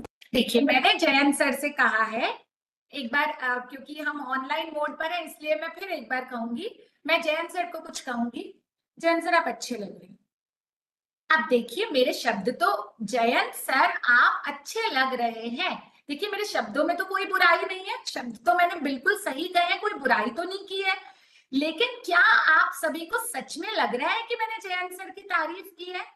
क्या आपको लगा? बिल्कुल मेरे शब्दों से विभाजी मेरी बॉडी लैंग्वेज मैच नहीं हो रही, मेरी टोन ऑफ वॉइस मैच नहीं हो रही, बल्कि वो ऐसा लग रहा होगा आपको कि मैं इनसे जल रही हूँ, इनसे चिढ़ रही हूँ। बिल्कुल बहुत अच्छे हैं सर, लेकिन मेरी बॉडी लैंग्वेज और टोन ऑफ वॉइस मेरे शब्दों से मैच नहीं कर रही। अब अगर मैं इनसे कहूँ कि सर मैंने अच्छे ही तो शब्द बोले थे, फिर भी आप तो ऐसे कर रहे हैं, क्यों ऐसे? क्योंकि मेरे शब्द जो है उनका, उन शब्दों का प्रभाव बहुत ही कम है। अब देखिए अब मैं सर से बात करती हूँ, अब मैं कहती हूँ जयंत सर आप बहुत अच्छे लग रहे हैं, आज ब्लैक कलर की प्यूमा की आपने टी शर्ट पहनी है, वाह आप बिल्कुल जच रहे हैं, और क्या आप एक्टिवली बैठे हुए एकदम अटेंटिवली, और जैसे ही मैंने कहा कि जयंत सर चेक कीजिए जरा कि सब कुछ टेक्निकली ठीक है कि नहीं, आप तो बिल्कुल हाजिर हैं, बहुत बढ़िया sir, I am so proud of you, I really appreciate you. अब देखिए आप कि मेरा जो टोन है, जो मेरी बॉडी लैंग्वेज है, मेरा जो वॉइस का पिच है, उसके कारण वाकई में अब मेरे जो अच्छे शब्द हैं, जो मेरे प्रशंसा भरे शब्द हैं सर के लिए, उनका कुछ असर सर के ऊपर होगा। तो इसका मतलब ये है कि टोन और बॉडी लैंग्वेज भी नहीं, रादर वो ही सबसे ज्यादा इंपॉर्टेंट रोल जो है वो प्ले करती है। अब जैसे मैंने आपसे कहा लिसनिंग क्यों इंपॉर्टेंट है, लिसनिंग से रिलेशनशिप अच्छे बनते हैं। लिसनिंग जो है वो जब हम अच्छे से किसी को सुनते हैं तो हम लर्न करते हैं। जैसे प्रियंका मैम ने अभी कहा शुरू में कि सीखने के लिए देखिए क्या इंपॉर्टेंट है कि हम लर्निंग के लिए ज्यादा से ज्यादा सुने। कोई भी कंफ्यूजन हो, अंडरस्टैंडिंग मिसअंडरस्टैंडिंग हो गई हो, अंडरस्टैंडिंग में कोई प्रॉब्लम आ रही हो, कोई एरर्स हम अपने जो है अवॉइड कर सकते हैं अगर हम बात को ध्यान से सुन लें। मैं आपको एक बहुत ही हंसी का एग्जांपल देती हूँ जो मुझे बहुत हंसी आती है। हमारे यहाँ एक डोमेस्टिक हेल्प आती है, बच्ची है, उस बच्ची को किरण नाम है उसका, तो मैं उसका एग्जाम्पल इसलिए देती हूँ, मुझे बहुत ही अच्छी लगती है वो प्यारी सी बच्ची। लेकिन उसकी एक आपको बात बताती हूँ कि मैं उसे कहती हूँ कि किरण इधर आओ, आएगी। फिर उसको बोलती हूँ मम्मी से पूछो कि, और मम्मी से पूछो, मैं जैसे ही बोलती हूँ मम्मी से पूछो, वो घूम जाती है और मम्मी की ओर चलना शुरू कर देती है। तो फिर मैं उसे आवाज देके बुलाती हूँ कि किरण इधर आओ, और किरण क्या पूछना है मम्मी से बेटा? तो वो बोलती पता नहीं। तो मैं बोलती हूँ बेटा जब पता नहीं तो तुमने चलना ही शुरू कर दिया मम्मी की ओर। मतलब उसकी लिसनिंग पावर जो है वो ऐसे है कि जैसे ही बोलो कि बेटा वो ले आओ, जैसे आप बोलो बेटा वो ले आओ, फिर आगे हम बोलने वाले क्या लाना है, तो बेटा वो ले आओ, तो वो लेने चल पड़ती है। अब वो चीज क्या है पता नहीं, वो लेने चल पड़ती है। अर्थात सुनने की जो कला है वो देखिए कितनी इंपॉर्टेंट है कि मतलब एक व्यक्ति बिना सुने ही अगर काम करने चला जाए तो आप सोचिए कितनी एरर्स, कितनी गलतियां हो सकती हैं। आपको एक फैक्ट बताती हूँ इंटरेस्टिंग, जो हमारी बॉडी से रिलेटेड फैक्ट है। हमारी जो सुनने की क्षमता है वो हमारी बोलने की क्षमता से 4 गुना है। मतलब जितनी देर में मैं एक सेंटेंस बोल सकती हूँ उतनी देर में आप उतने ही 4 सेंटेंसेस सुन सकते हैं। अर्थात सुनने की जो क्षमता दी है ईश्वर ने वो हमें 4 गुना दी है।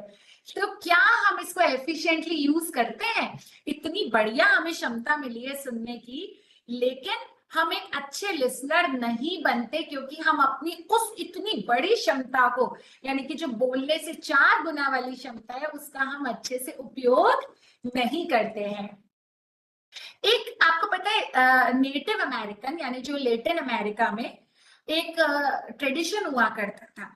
अब वो ट्रेडिशन क्या होता था? वो ट्रेडिशन ये था कि वहां के जो ट्राइब्स थे, यानी अमेरिका में जो ट्राइबल लोग हुआ करते थे, नेटिव अमेरिका की बात कर रहे हैं, तो वहां पर क्या होता था कि एक सर्कल में काउंसिल, जैसे पंचायत बैठती है अपने यहाँ बात करने के लिए, ऐसे वहां पर एक सर्कल में लोग जमा हुआ करते थे और काउंसिल सर्कल उसे कहा जाता था। आप कहीं भी इसके बारे में रिसर्च करेंगे, आप गूगल पे देखेंगे, आपको पता चलेगा कि एक स्टिक हुआ करती थी, एक स्टिक, और वो स्टिक एक व्यक्ति होल्ड करेगा और फिर बोलेगा।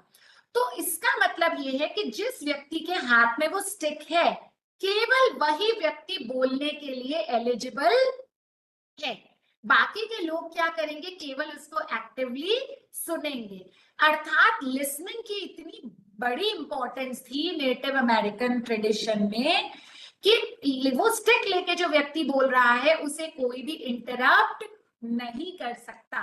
जब वो स्टिक दूसरे व्यक्ति के हाथ में पहुंचेगी, जब वो स्टिक के व्यक्ति वाला, जो स्टिक वाला व्यक्ति है, उसकी बात समाप्त हो गई, उसकी बात पूरी हो गई, उसके बाद ही वो स्टिक किसी दूसरे पर्सन को देगा और दूसरा व्यक्ति तब जो है अपनी बात बोलेगा, जिससे कि ये इंश्योर किया जाता था कि जो व्यक्ति बोल रहा है उसकी बात को किसी भी तरीके से टोका ना जाए, उसकी बात अधूरी ना रह जाए। तो देखिए कितना बड़ा एक अच्छा ट्रेडिशन था, जिससे हमें ये पता चलता है कि लिसनिंग की कितनी बड़ी इंपॉर्टेंस है। तो हमें किस प्रकार का लिसनर बनना है? हमें एक तो होता है स्पंज लिसनर, यानी कि जब पानी गिर जाता है हम स्पंज से पहुंचते हैं तो पानी को सोख लेता है। तो वो भी अच्छी बात है कि मैंने आपसे कुछ कहा और आपने स्पंज में, यानी कि आपने मेरी बात को एब्जॉर्ब कर लिया। लेकिन उससे भी बेहतर स्पीकर है जो हमें बनना है, टर्पोलिन लिसनर, आपने देखा होगा टर्पोलिन जब हम करते हैं नीचे आते हैं, फिर हम जंप करते हैं, फिर हम नीचे आते हैं, फिर जंप करते हैं। टर्पोलिन लिसनर का मतलब ये हुआ कि हमें जब कोई बात को कहा जाएगा तो हम उसको सुनेंगे, उसका फीडबैक देंगे, हम फिर बात सुनेंगे। इसकी वजह से टर्पोलिन लिसनर बनने से हम जो स्पीकर है उसके अंदर क्या क्या भर देंगे, हम उसमें एनर्जी, एक्सेलरेशन, हाइट, मतलब हम बोलने वाले को कितना एक सेटिस्फेक्शन दे सकते हैं कि हम तुम्हारी बात को बहुत ही अच्छे से सुन रहे हैं। अब जैसे जो आप ये जो चैट बॉक्स में आप मैसेजेस कर रहे हैं, कभी आप क्लैप का कोई सिमिली भेजते हैं, कोई स्माइल भेजते हैं, या कोई यस मैम, नो मैम लिखते हैं, वो मेरे लिए किस प्रकार का काम कर रहा है, टर्पोलिन का। यानी कि मुझे लग रहा है कि आप मेरे टर्पोलिन लिसनर हैं, आप न केवल मुझे सुन रहे हैं बल्कि उस पर मुझे समय समय पर, जब मैं बोल रही हूँ तो समय समय पर कोई ना कोई फीडबैक भी आप मुझे दे रहे हैं। तो चलिए अब ये एक दो कोई एक्टिविटी करते हैं। मैं आप सबसे कहूंगी कि थोड़ा एक्टिवली जवाब दें। तो अपन ऊपर से स्टार्ट करते हैं। फर्स्ट देखिए, एक ही लड़की है, ये एक ही लड़की है, बस इसके जो फेशियल एक्सप्रेशंस हैं, जो बॉडी लैंग्वेज है वो डिफरेंट है। जैसे कि अभी मैंने जयंत सर से दो अलग अलग टोन में, दो अलग अलग बॉडी लैंग्वेज में बात की। तो देखिए फर्स्ट लड़की, आप मुझे लिख के, मैंने लड़की तो एक ही है, जो फर्स्ट उसका बॉडी लैंग्वेज है, जो पहला जेस्चर है, तो प्लीज आप मुझे बताएं। ऐसे चलेंगे अपन 1 2 3 4 5 6, तो अपन ऐसे लेफ्ट टू राइट चल रहे हैं। तो पहला मुझे आप प्लीज बताइए चैट बॉक्स में लिखकर कि आपको क्या इमोशन दिख रहा है उस लड़की का। What emotion do you see in that girl? जी, इमोशन का नाम कुछ भी आप लिख। Happy and active Shivam ji, very good, happy, very good Rajalakshmi ji, बहुत ही बढ़िया। चलिए अब सेकंड पर आते हैं। हाँ, शी इज हैप्पी है, very good very good very good. अब सेकंड पर आते हैं। हाँ, इंस्पायरिंग भी लग रहा है। जो सेकंड आपको दिख रहा है इस तरीके से, यानी कि हम फर्स्ट सेकंड थर्ड ऐसे चल रहे हैं, तो सेकंड आप देखिए वो आपको उसका annoying, very good very good. हाँ, फर्स्ट वाले का हैप्पी है हार्दिक जी। अब हम सेकंड पे पहुंच गए हैं। अब सेकंड की बात करते हैं। बोर्ड, हाँ बोर्ड भी कह सकते हैं, बिल्कुल, कि बोर्ड या अनोइंग, ऐसे, बिल्कुल सही बिल्कुल सही, बहुत ही बढ़िया। थर्ड पर आए तो एग्जॉस्टेड भी हो सकता है हार्दिक जी, वेरी गुड, हाँ वेरी गुड। थर्ड की बात करें तो थर्ड स्लीपी, अच्छा हाँ स्लीपी भी। थर्ड इरिटेटेड भी, इरिटेटेड सेकंड के लिए मोर सूटेबल है। हाँ निष्ठा जी, बिल्कुल स्लीपी थर्ड के लिए। और कुछ थर्ड के लिए स्लीपी के अलावा? एग्जॉस्टेड, टायर्ड, हाँ वेरी गुड। सैड, हाँ बिल्कुल सैड, बिल्कुल सही बिल्कुल सही, बहुत बढ़िया बहुत बढ़िया। चलिए अब फोर्थ पर आते हैं। जो फोर्थ, जो नीचे से फर्स्ट है, यानी जो फोर्थ है, वो किस तरीके की पिक्चर है? जी जी, थर्ड तक अब हमने कर लिया है, बिल्कुल जैसे, बिल्कुल। अब हम फोर्थ पर आते हैं। जो फोर्थ, अट्रैक्टिव, हाँ, क्योंकि ये पाउच करिए, जो आजकल गर्ल्स का स्टाइल है फोटो खींचने का, पाउट करके, ठीक है। Playful, playful, casual, playful, attractive, encouraging, very good very good. मतलब बिल्कुल कैजुअल है, खुशी में, मस्ती में, थोड़ा एंजॉय कर रही है, विस्लिंग कर रही है, पाउच कर रही है, very good. Now the fifth one is anger, very good. Angry, fifth one is angry, very good. Miffed, angry, Rajlakshmi ji, बिल्कुल सही, very nice, very nice Vibha जी। गुस्सा, आंचल जी, बिल्कुल सही कहा। aggressive, बिल्कुल सही। चलिए अब लास्ट की बात करें, सिक्स्थ वाला, जो लास्ट पिक्चर है। जयवीर जी, बहुत ही बढ़िया, आपने तो स्माइली से ही बता दिया कि सिक्स्थ वाला कैसा है। हाँ, बहुत ही डीमोटिवेटिंग है, कंफ्यूज है, बिल्कुल शिवम जी कंफ्यूज है, बोर्ड है। Very nice very nice, thank you so much. क्योंकि मुझे इससे ये पता चल गया इस एक्टिविटी से कि आप सभी पूर्ण रूप से लिसनिंग कर रहे हैं, आप सभी एक्टिव लिसनर्स हैं, लीस्ट इंटरेस्टेड, बिल्कुल सही बिल्कुल सही। तो अब बहुत ही बढ़िया लगा मुझे, thank you so much all of you, क्योंकि मुझे बहुत अच्छा लगा कि आपने पूरे तरीके से इस एक्टिविटी में भाग लिया। अब जैसा कि मैंने आपसे कहा कि 3 V's ऑफ कम्युनिकेशन है, तो 3 V's ऑफ कम्युनिकेशन में आप कहीं भी ढूंढिए, ये ग्लोबल एक फिगर है कि 7% जो वी है वो है वर्बल, यानी कि जो शब्द हैं मेरे, वो केवल कितने प्रतिशत असर डाल रहे हैं? 7%। अब इसमें क्या क्या आ रहा है? इसमें आ रहा है वर्ड्स, जो भी मैं शब्दों को चयन कर रही हूँ, जो चॉइस अरेंजमेंट है मेरे शब्दों का।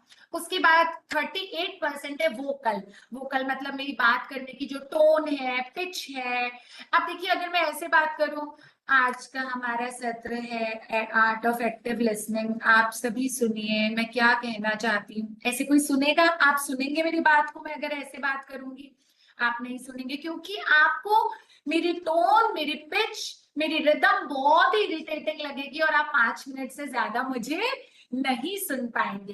तो वोकल जो है आपका बहुत ही इंपॉर्टेंट रोल प्ले करता है, और उससे भी ज्यादा सबसे इंपॉर्टेंट रोल प्ले करता है आपका body language, gestures, facial expressions, और इस तरीके के कई आप जिस तरीके से आप अपने बॉडी को प्ले करते हैं बात करते टाइम।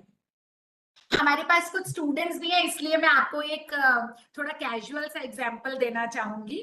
मान लीजिए जो स्टूडेंट्स है, स्पेशली आप लोगों के लिए ये एग्जांपल है, लिखिएगा चैट बॉक्स में। स्टूडेंट्स देखिए, मान लीजिए डेट है 14 फरवरी, याद रखिएगा डेट क्या है? 14 फरवरी, डेट को याद रखिएगा। मान लीजिए डेट है 14 फरवरी और आपने एक लिया लाल गुलाब। क्या लिया? लाल गुलाब। देखिए, माइंड द कलर याद रखिएगा, लाल, और गुलाब फूल भी याद रखिएगा, कोई सनफ्लावर नहीं, कोई ऑर्किड नहीं, कौन सा फूल है? गुलाब का। और आप एक लड़के हैं, आपने बिना किसी भी शब्द का उपयोग किए, एक भी शब्द बोले बिना, वो फूल आपने 14 फरवरी को लाल रंग का गुलाब एक लड़की को प्रेजेंट किया, और उस लड़की ने मुस्कुराते, शर्माते, सकुचाते हुए उस गुलाब को आपके हाथ से ले लिया और शर्माते हुए वहां से चली गई। अब बताइए, इसमें क्या किसी भी प्रकार का कोई वर्बल कम्युनिकेशन हुआ? किसी भी प्रकार का कोई शब्दों का उपयोग हुआ कि सुंदरी तुम मुझे बहुत पसंद हो, मैं तुम्हें पसंद करता हूं, तुमसे विवाह करना चाहता हूं? लड़की ने कहा हो हाँ मैं तुमसे विवाह करने को तैयार हूं, कुछ भी नहीं हुआ।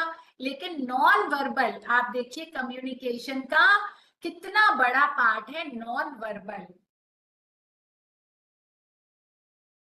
उसके बाद हम आते हैं लेवल्स ऑफ कम्युनिकेशन। अब देखिए, लेवल ऑफ कम्युनिकेशन आने से पहले एक छोटी सी एक्टिविटी और करेंगे। मुझे आप सभी दिख तो नहीं रहे हैं क्योंकि मेरे सामने वो स्क्रीन खुला हुआ है, लेकिन आप प्लीज जो मैं कह रही हूँ आप वो सब कीजिए और फिर मुझे बताइएगा बाद में, है ना? एक बार जो मैं कह रही हूँ एक बार सब कीजिएगा, जो मैं कह रही हूँ वो कीजिएगा, है ना? ठीक है, ऑल ऑफ यू। अब मैं आपको कुछ इंस्ट्रक्शन दे रही हूँ, वो आप कीजिएगा, चाहे आपका कैमरा ऑन है ऑफ है, लेकिन आप कीजिएगा। Keep a finger on your chin, keep a finger on your chin. आप मुझे देख पा रहे हैं ना? जैन से Yes, मुझे ma'am, visible. देख पा रहे होंगे ना? जी जी। तो keep a finger on your chin. अच्छा, 5 4 3 2 1। अरे वाह आंचल जी, आप तो बिल्कुल सही से सुन रहे। सच सच बताइएगा, सच सच, आप में से किसने गाल पे अपनी उंगली रखी थी और किसने चिन पे? क्योंकि मैंने रखी तो गाल पे थी, लेकिन मैंने बोला था keep a finger on your chin. अब सच में किसने चिन पर रखी थी और किसने चीक पर? मुझे सच सच बताइएगा अपने इसमें चैट बॉक्स में, बिल्कुल सच सच। अगर किसी ने चीक पर रखी थी तो चीक बताइएगा, और चिन पर रखी थी तो चिन बताइएगा। चिन, ठीक है, नॉट ऑन चीक। अरे वाह, आपकी मम्मी भी सुन रही है हमारा session, thank you so much. गाल पे रखी थी ना? अरे वाह आरती जी, वेरी गुड, चिन पे रखी थी, वेरी गुड वेरी गुड, बहुत ही बढ़िया। तो हमें इस एक्टिविटी से ये पता चलता है कि हम जो देखते हैं हम उस पर जल्दी जंप करते हैं, ना कि सुनने पर। तो हम देखने को ज्यादा महत्व देते हैं, बोलने को ज्यादा महत्व देते हैं, लेकिन सुनने को हम ज्यादा महत्व नहीं देते। क्योंकि मैंने चीख पर रखकर कहा ऑन चिम, बिल्कुल visual have more impact. Shivam ji वाह, क्या बात कही है आपने, क्या बात है, विजुअल्स का ज्यादा इम्पैक्ट होता है बजाय कि सुनने का। तो इसीलिए हम लिसनर, हमारी गलती नहीं है, बचपन से ही हमें ऐसे बनाया गया कि हमें देखने और बोलने पर ज्यादा फोकस दिया गया, सुनने पर कम फोकस दिया गया। अब हम बात करते हैं लेवल्स की। लेवल्स ऑफ, अगर हम कम्युनिकेशन की बात करें या लिसनिंग की बात करें, तो पहला जो सबसे कम, जो कब सबसे छोटा, thank you Upinder ji, thank you जी, जो सबसे छोटा लेवल है लिसनिंग का वो है ignoring, not listening at all. मतलब हम कोई ध्यान नहीं दे रहे। मान लीजिए क्लास में कोई ऐसा बच्चा बैठा हुआ है, वो अपनी दुनिया में ही खोया हुआ है कि अरे मुझे छुट्टी पे जाना है, मैं ये एंजॉय करूंगा, आज मैं पार्टी करूंगा, आज मैं पिज्जा खाऊंगा। वो सुन ही नहीं रहा है कि टीचर क्या बोल रही है। दूसरा होता है प्रिटेंड लिसनिंग, मन तो उसका कहीं और अटका हुआ है, लेकिन उसको लग रहा है कि अगर मैम की बात सुनने का ध्यान, नाटक नहीं करेंगे तो मैम मार्क्स नहीं देंगी प्रैक्टिकल में, तो वो प्रिटेंड कर रहा है सुनने की, जबकि उसका एक्चुअली में ध्यान नहीं है।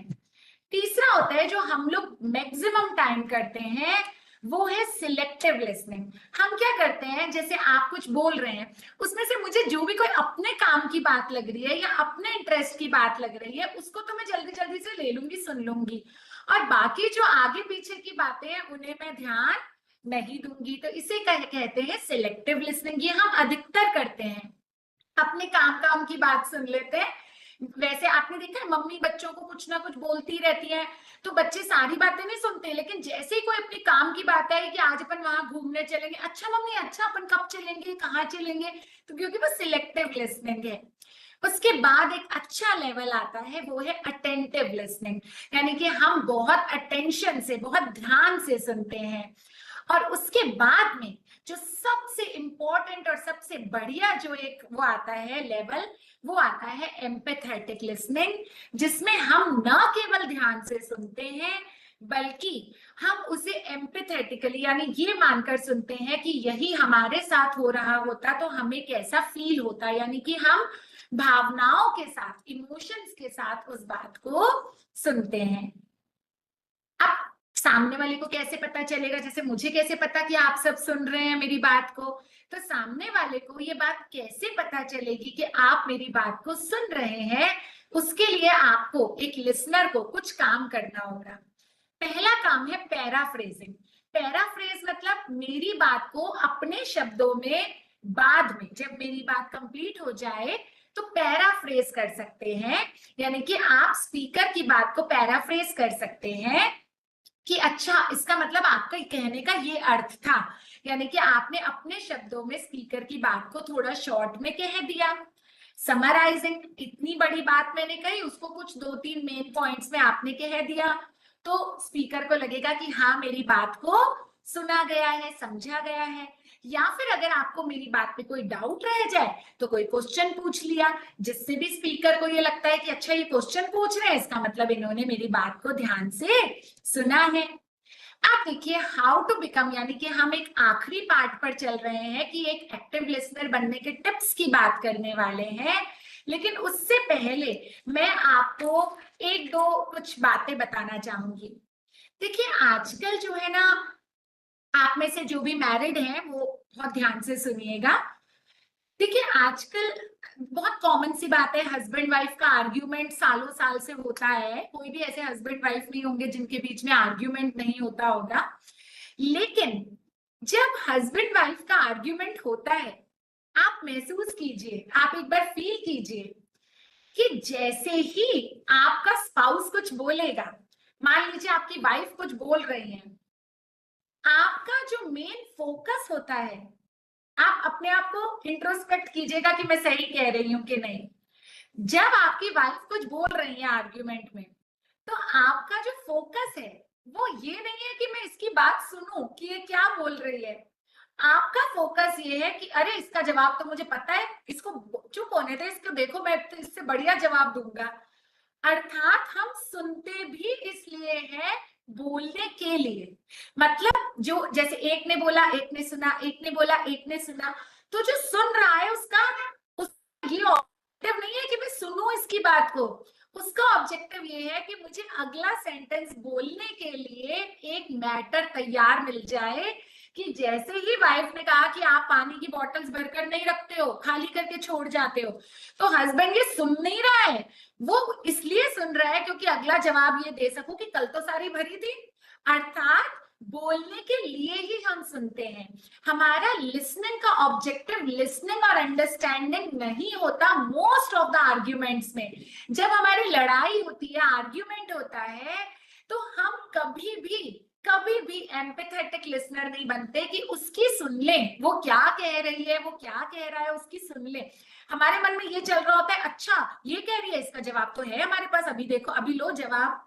कई बार घरों में क्या होता है कि बहुत कॉमन बात है कि आपके जो स्पाउस होते हैं, विशेष तौर पर महिलाएं जो वाइफ्स होती हैं, आपकी वाइफ आपको कुछ बताती हैं, आज ऐसा हो गया, आज वैसा हो गया, आज मम्मी ने ये कहा, पापा ने ये कहा। उनका बिल्कुल भी ऑब्जेक्टिव नहीं होता कि आप उस बात को लेकर कोई एक्शन लें, कोई एक्शन नहीं लेना आपको, केवल आपको उनकी बात को सुनना है। Only and only listening, active listening, सिर्फ सुनना। लेकिन कितनी दुर्भाग्य की बात है, अनफॉर्चुनेटली हम उन्हें एक एक्टिव लिसनिंग नहीं दे पाते हैं, और इस कारण से रिलेशनशिप्स जो हैं वो स्ट्रॉन्ग नहीं हो पाते हैं। कितना बड़ा एक बात है कि आप देखिए कि एक हस्बैंड वाइफ का जो लाइफ लॉन्ग रिलेशनशिप, या दोस्तों का, या बिजनेस लीडर और क्लाइंट का रिलेशनशिप केवल इस चीज से स्ट्रॉन्ग हो सकता है कि वो ये चाहते हैं कि आप केवल मेरी बात को सुन लें, आप उस पर कोई एक्शन ना लें। कोई भी महिला नहीं चाहती कि घर में लड़ाई हो और वो कहे कि आप उनसे जाके लड़ाई करें, लेकिन केवल आप उनकी बात को एक्टिवली सुन तो सकते हैं, और अनफॉर्चुनेटली हम वो भी नहीं करते हैं। अब मैं आपको एक छोटी सी स्टोरी सुनाऊंगी, और जयंत सर मुझे टोक देंगे जब भी आपको लगेगा कि समय सीमा को मैं लांघ रही हूँ, तब हम उसको बता देंगे आप मुझे, क्योंकि वैसे तो मैं अंत की ओर आ रही हूँ, लेकिन मैं एक दो कुछ स्टोरीज आपको शेयर करना चाह रही हूँ, जब भी वो आप मुझे टोक सकते हैं। अच्छा, एक स्टोरी नहीं, ये सच्चाई है, सच्चाई। आप पढ़ सकते हैं, आपको ये बहुत जगह पे मिल जाएगी। यूएस के प्रेसिडेंट हुआ करते थे रूजवेल्ट। अब रूजवेल्ट का क्या हुआ कि रूजवेल्ट के लोग बहुत फैन थे, उन्हें बहुत पसंद किया करते थे रूजवेल्ट को। तो जब रूजवेल्ट को लोग बहुत पसंद करते थे, लोग आते थे, उनसे हाथ मिलाते थे, रूजवेल्ट एक बड़ी सी मुस्कान देते थे, अब बड़ी सी मुस्कुराहट अपने चेहरे पर रखते थे, लोग उनसे हाथ मिलाते, और हाथ मिलाते मिलाते हमेशा कहते थे, very nice sir, lovely sir, you are doing great sir, lovely, wonderful, extraordinary, ऐसा कुछ बोलते रहते थे लोग उन्हें। जो भी उनसे मिलेगा, बताइए आप प्रेसिडेंट से मिलेंगे, हाथ मिलाएंगे तो कुछ अच्छा उनको कुछ कॉम्प्लीमेंट करेंगे, कुछ ऐसा। तो रूजवेल्ट ने सोचा, उनको एक्टिव लिसनिंग की बहुत इंपॉर्टेंस पता थी, उन्होंने कहा लोग कुछ सुनते तो है नहीं, सिर्फ मेरी पर्सनालिटी, मेरा ऑरा, मेरी डेजिग्नेशन और मेरी स्माइल देखकर ही मेरी तारीफ कर देते हैं, कुछ सुनते नहीं है। इस बार मैं ऐसा करूंगा, जब भी लोग मुझसे मिलने आएंगे मैं कुछ बोलूंगा, और देखिए कि वो कितना सुनते हैं। तो उन्होंने क्या किया, उन्होंने क्या किया कि जो कोई मिलने आया, हाथ मिलाने लगा उनसे, तो उनसे हाथ मिलाते हुए उन्होंने कहा, प्रेसिडेंट रूजवेल्ट ने, tomorrow morning I killed my grandmother. Today morning, I am so sorry, today morning I have killed my grandmother, today morning I have killed my grandmother, ये उन्होंने कहा। और आपको पता है 90% पीपल ने उन्हें वही रिप्लाई दिया जो वो हमेशा हाथ मिलाते हुए उन्हें कहते थे, lovely, beautiful, very nice sir, you are doing great work sir, lovely, ऐसे जवाब उन्हें मिले। जबकि उन्होंने क्या कहा था कि today morning I killed my grandmother, just to see whether people are attentive towards words और नॉट। और उन्होंने ये पाया कि लोग एक्टिव लिसनर्स नहीं हैं। तो एक्टिव लिसनर कैसे बनना है, आपको अटेंशन देना है। आप अटेंशन कैसे देंगे, उसके लिए भी एक छोटी सी बात बताती हूँ। आपने बचपन से सुना होगा कि हमारे पेरेंट्स ने हमें कहा है कि ईश्वर ने हमें कितने कान दिए हैं, 2। 2 कान दिए हैं, और माउथ कितना दिया है? 1। यानी कि हमें आइडियली 2 गुना सुनना चाहिए और आधा बोलना चाहिए, लेकिन हम उल्टा करते हैं। ईश्वर ने हमें सिग्नल दे दिया है कि भाई 2 कान है और 1 माउथ है, तो आधा बोलो और डबल सुनो। लेकिन हमने ईश्वर के उस बोलो कम सुनो ज्यादा, बिल्कुल शिवम जी, लेकिन हमने उसको कभी भी सीरियसली नहीं लिया।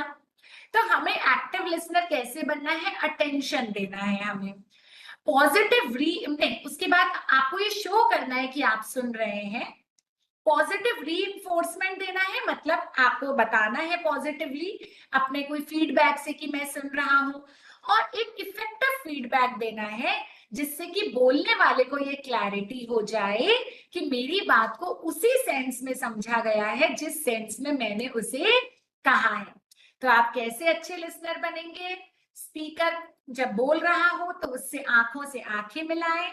हालांकि अभी ये ऑनलाइन मोड पे तो संभव नहीं है, लेकिन फिर भी कोशिश करें कि जितना ज्यादा हम आई कांटेक्ट कर सके, जैसे मैं भी कोशिश कर रही हूँ जितना हो सके कैमरा का जो कैमरा है उसकी तरफ मैं देखकर बोलूं।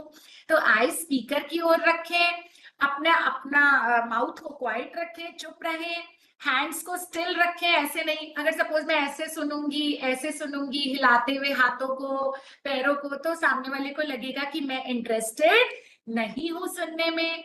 ब्रेन को प्रोसेस करने दे कि जो आप सुन रहे हैं उसको प्रोसेस करें कि क्या बोला जा रहा है। ईयर्स को बिल्कुल एक्टिव रखें, फीट को स्टिल रखें, हाथ पैर को नहीं हिलाएं। एक छोटा सा आपको और फिगर, एक डेटा बताना चाहूंगी कि आपको पता है कि हमारा जो मोबाइल होता है ना, आई होप आप ये देख पा रहे हैं, ये जो मोबाइल होता है इसमें एक बटन होता है ऑन ऑफ का, जिसे हम जैसे ही दबाते हैं तो ये लाइट आ जाती है, जैसे ही दबाते हैं लाइट बंद हो जाती है, ये वाला बटन। आपको पता है, आपको जानकर हैरानी होगी कि पूरे वर्ल्ड में इसका क्या रेशियो है, यानी कितनी बार लोग जो है इस मोबाइल का ऑन ऑफ बटन दबाते हैं। वर्ल्ड में ये रेशियो है 45, यानी दिन में 45 बार, 45 टाइम्स लोग इस बटन को दबाते हैं, अर्थात अराउंड 22.5, यानी 22 मान लीजिए, 22 बार ऑन करते हैं, 22 बार ऑफ करते हैं। लेकिन आपको ये जानकर बहुत हैरानी होगी कि भारत में इसका रेशियो क्या है। भारत में इसका रेशियो है 150, यानी हम 75 बार इसे ऑन करते हैं और 75 बार ऑफ करते हैं। क्या वाकई में हम दिल से पूछ के देखें कि 75 बार हमारा कोई बहुत इंपॉर्टेंट मैसेज आता है क्या? लेकिन हम क्या करते हैं, डिस्ट्रैक्टेड है, हम बहुत डिस्ट्रैक्शंस में हैं, इसीलिए हम अच्छे लिसनर्स नहीं बन पाते। क्योंकि अगर सुनते समय हमारा ध्यान मोबाइल, टीवी, इंटरनेट किसी भी जगह पर है तो हमारी फोकस, हमारा अटेंशन कम हो जाएगा। और अगर आप में से कोई कॉमर्स के विद्यार्थी है तो जानते होंगे कि कॉमर्स में प्रोफेसर मेहता भी हमारे साथ हैं, मार्केटिंग में एक थ्योरी होती है, आइडास थ्योरी। जब माल बेचा जाता है, कोई भी सेल्स पर्सन को ये थ्योरी सिखाई जाती है कि सबसे पहले आपको कस्टमर का क्या लेना है, AIDAS होता है, यानी कि attention, interest, desire, action, satisfaction. लेकिन उसमें से आप देखिए सबसे पहले क्या होता है, अटेंशन। जब तक आपका बायर अटेंटिव नहीं है, टीवी देख रहा है, फोन पे बात कर रहा है, आप अपने प्रोडक्ट की कितनी भी प्रशंसा कर लीजिए, वो आपकी बात को नहीं सुनेगा। इसलिए अरे वाह, बहुत बढ़िया।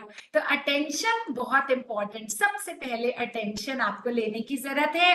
रतन टाटा जी का उदाहरण मैं आपको दे चुकी हूँ, और आखिरी स्लाइड में मैं आपको कुछ टिप्स बताऊंगी अच्छे लिसनर बनने के। यदि आप व्यस्त हो तो आप कह दें कि अभी मैं बात कर पाने में असक्षम हूं, हम कुछ देर बाद बात करेंगे, ताकि आप ऐसा ना हो कि उनसे बात करें लेकिन उनकी बात को आप बिल्कुल सुन ना पाए क्योंकि आप बिजी हैं। ये कहना ज्यादा बेहतर है कि मैं बिजी हूं, बाद में बात करूंगा, बजाय इसके कि आप वो बोले जाए और आप उनकी बात पर कोई भी ध्यान ना दें। आप माइंडफुल रहे, माइंडफुल मतलब be present in the moment. हम में से अधिकतर लोग जो अभी चल रहा है उसमें प्रेजेंट नहीं रहते। ये एक रिसर्च हो चुकी है कि हमारे माइंड में एक साथ कई सारी चीजें, कुछ पास्ट, कुछ प्रेजेंट, कुछ फ्यूचर चलता रहता है, और minimum at any point of time 2 बातें तो हमारे माइंड में चलती ही है। अर्थात प्रेजेंट, भले मैं आपसे बोल रही हूँ पर बोलते टाइम भी कहीं ना कहीं बैक ऑफ द माइंड मेरे ये चल रहा है, अरे मुझे बहुत सारी कॉपीज इवेल्युएट करनी है। बिल्कुल आइडा मॉडल, बिल्कुल सही। तो हम क्या करें, जब किसी की बात सुने तो कोशिश करें कि प्रेजेंट में रहें। स्पीकर की आंखों में आंखें मिलाकर देखें, डायरेक्टली देखें, घूरना नहीं है, आंखों में देखना है। घूरना एक अलग, स्टेयर करना एक अलग चीज है। अगर आपको लगता है जैसे आप किसी मीटिंग के लिए जा रहे हैं, प्रिंसिपल के पास जा रहे हैं, वीसी के पास जा रहे हैं, डीन, एचओडी, किसी भी आप अपने बॉस के पास जा रहे हैं, तो आप थोड़ा नोट्स ले लें, लिख लें। डिस्ट्रैक्शंस को एलिमिनेट करें। जब किसी की बात सुन रहे हो तो उस समय फोन पे आप ध्यान ना दें, डिस्ट्रैक्शंस पे ध्यान ना दें। कोई बात समझ ना आए तो क्लैरिटी के लिए प्रश्न पूछें। नॉन वर्बल लैंग्वेज को भी समझने की कोशिश करें, केवल वर्बल नहीं, क्योंकि शब्दों का प्रभाव कितना है, 7%। बोलने वाले के बॉडी लैंग्वेज और नॉन वर्बल क्लूज पर भी ध्यान दें। और देखिए क्या होता है बीच बीच में बोलने का, क्योंकि हर व्यक्ति आज समझदार है, हर व्यक्ति का अपना पर्सपेक्टिव है। हो सकता है जो भी आज मैं आपसे बात कर रही हूँ आपका उसमें मेरे से भी अच्छा कोई पर्सपेक्टिव है, लेकिन कोशिश करें अपने पर्सपेक्टिव को बाद में शेयर करें जब वह व्यक्ति बोलना बंद कर दे, स्टॉप कर दे। तो रेजिस्ट करें कि किसी को बोलते हुए के बीच में अपनी कोई एडवाइस या अपना पर्सपेक्टिव ना दें।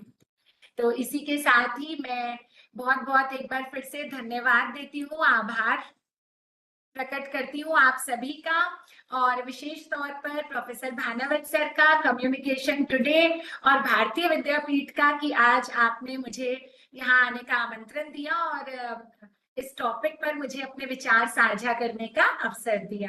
बहुत बहुत धन्यवाद। बहुत बहुत आभार आरती जी।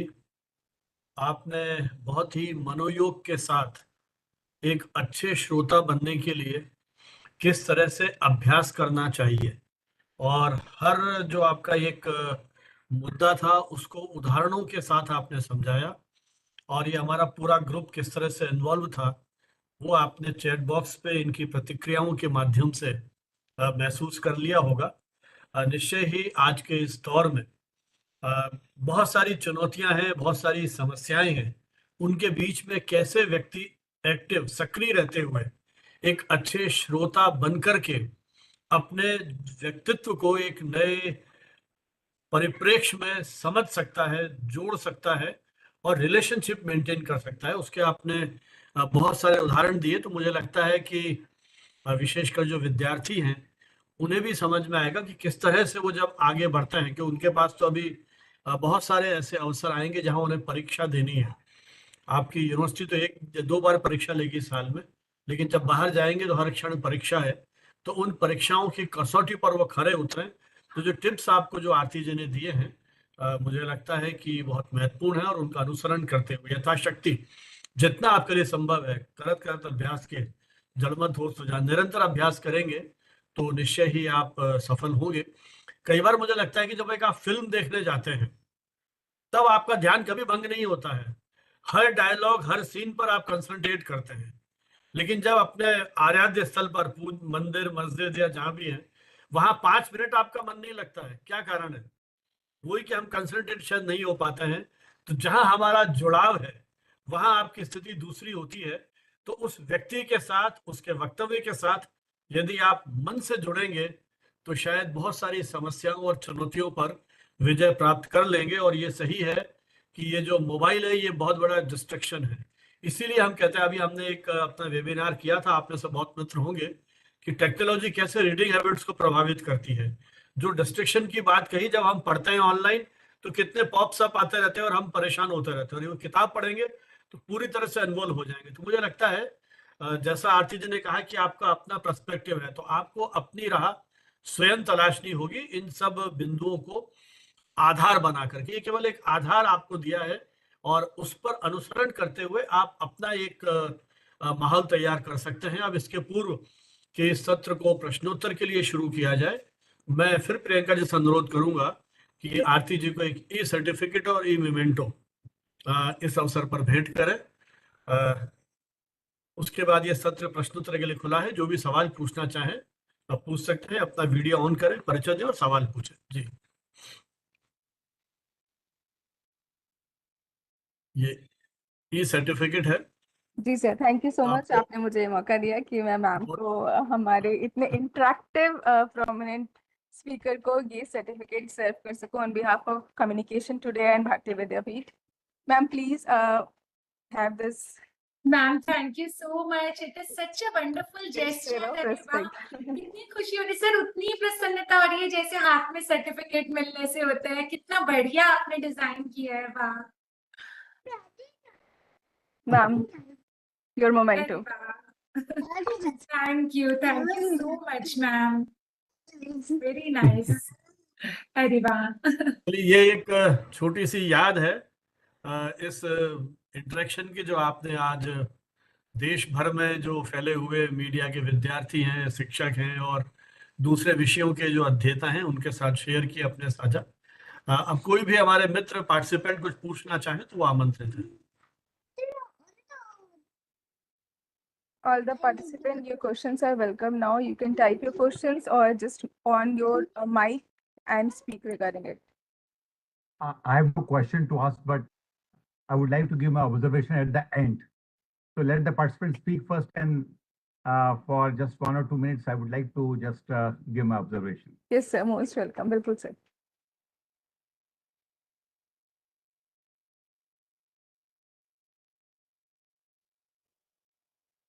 सर आपकी एक ऑर्गेनाइजिंग कमेटी में मैडम आयुषी चोपड़ा भी है, मैंने देखा। तो मुझे बड़ा वो हमारा नाम बड़ा सिमिलर है, आरती चोपड़ा और आयुषी चोपड़ा। तो लगता है कोई सवाल नहीं है तो नहीं सर, मुझे नमस्कार ऐसा मैम। लगता है मैम ने इतने अच्छे से सारे एक्सपेक्ट्स को कवर किया, सो दैट्स व्हाई। मैम एक प्रश्न पूछ रहे हैं प्रेमजीत जी कि any place of silence in active listening. बिल्कुल बिल्कुल सर, इसीलिए मैंने वो जो कम्युनिकेशन का ग्राफ दिखाया था उसका मेरा बताने का अर्थ यही था कि आपको जैसे जब आप सुन रहे हैं केवल अपना बॉडी लैंग्वेज, फेस एक्सप्रेशन से ही आप स्पीकर को ये शो कर सकते हैं कि आप उनकी बात को बहुत ही अच्छी तरीके से सुन रहे हैं साइलेंट रहकर। क्योंकि जरूरी नहीं है कि आप शब्दों से कहें अरे मैं तुम्हारी बात समझ गया, अच्छा तुम ये कहना चाहती हो, कोई आवश्यक नहीं है। साइलेंस से केवल कभी कभी हमें सिर्फ एक व्यक्ति चाहिए होता है जो बिना डिस्ट्रैक्शन के साइलेंट होकर हमारी बात को सुन रहा हो। तो साइलेंस का बहुत इंपॉर्टेंट रोल है लिसनिंग में। बिल्कुल, आपने बहुत अच्छा प्रश्न किया। नमस्कार मैम। जी नमस्ते। मैम मेरा प्रश्न एक यह था कि जैसे आज की चर्चा से आपने बताया था कि जब हम लोग कम्युनिकेशन करते हैं तो हमारा 55% जो होता है वो बॉडी लैंग्वेज पर डिपेंड करता है, लेकिन जो हमारे वर्ड्स होते हैं वो 7% ही काम करते हैं।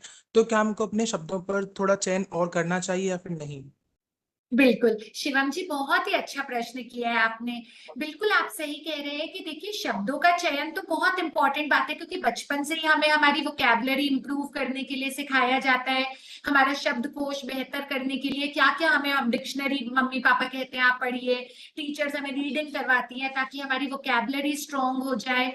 तो ऐसा नहीं है कि शब्दों का असर नहीं है, वोकैबुलरी हमारी अच्छी होनी चाहिए। लेकिन कहने का अर्थ ये है कि जब हम किसी से संवाद करते हैं तो केवल शब्दों का असर नहीं होता है। अगर हम बहुत अच्छे शब्द भी बोल रहे हैं लेकिन हमारा बॉडी लैंग्वेज अच्छा नहीं है, हमारे चेहरे पर मुस्कुराहट नहीं है, हम किसी से बात करते समय कहीं और देख रहे हैं या मोबाइल पर बात कर रहे हैं, तो हमारी जो इतनी अच्छी वोकैबुलरी है, इतना अच्छा जो हमारा शब्दकोश है, वो भी बेकार हो जाएगा।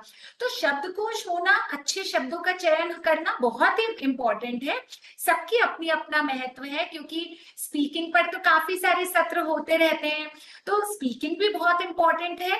लेकिन यदि उस स्पीकिंग को, यदि उन शब्दों को अच्छी बॉडी लैंग्वेज के साथ कंबाइन किया जाए तो जो आपका प्रभाव होगा वो प्रभाव बहुत ही बढ़िया आएगा। केवल अच्छे शब्द ले लेंगे और बॉडी लैंग्वेज अच्छी नहीं होगी तो भी प्रभाव नहीं पड़ेगा। बॉडी लैंग्वेज बहुत अच्छी है लेकिन कई बच्चे ऐसे होते हैं, मैंने देखा क्लास में, उनके पास शब्द ही नहीं होते अपनी बात को प्रकट करने के, एक्सप्रेस करने के, तो वहां भी थोड़ी समस्या हो जाएगी। तो शब्दों का चयन भी बहुत महत्वपूर्ण है, लेकिन इसे कंबाइन करना होगा, एक पूरा पैकेज बनाना होगा एक अच्छी बॉडी लैंग्वेज के साथ, एक स्माइल के साथ। शिवम जी, जैसे मुझे नहीं पता कि आपकी आयु क्या है या आप विवाहित है या अविवाहित है, पर एक सोचिए, अगर आप किसी लड़की को कहें ऐसे आई लव यू, अब देखिए आई लव यू तो अच्छा ही एक वो है ना, फ्रेज है, लेकिन आप उसे मुस्कुराते हुए प्रेम से सौहार्द से कहेंगे तो ज्यादा असर पड़ेगा। तो इसलिए दोनों का ही अपना अपना महत्व है और दोनों का कॉम्बिनेशन बहुत अच्छा रोल प्ले करेगा। देखिए, इसे उदाहरण दूंगा मैं थिएटर का। अब मान लीजिए कुछ कलाकार मंच के ऊपर है और एक कलाकार अपना संवाद बोल रहा है। अब वो जो 2-3 कलाकार मंच पे हैं, उनकी बॉडी लैंग्वेज क्या होगी? वो चुपचाप खड़े रहे तो पूरे नाटक का जो इम्पैक्ट है वो खत्म हो जाएगा। मुझे लगता है वहां उनका चेहरा, उनका हाव भाव वो भी उतना ही महत्वपूर्ण है। तो जो आपने कहा ना, वो कम्युनिकेशन प्रोसेस जो है वो टोटलिटी में है। बहुत अच्छी बॉडी लैंग्वेज और आप नहीं बोल पा रहे हैं तो इम्पैक्ट खत्म हो जाएगा। टोन बहुत अच्छी है लेकिन शब्द चयन अच्छा नहीं है, शब्दों में रिपीटेशन है, तो मुझे लग रहा है इम्पैक्ट खत्म हो जाएगा। तो हर चीज का अपना एक संतुलन है। आप इन फिल्म कलाकारों को देखिए, उनका यदि हाथ भी उठता है तो उसका भी कहीं ना कोई एक सेंस है।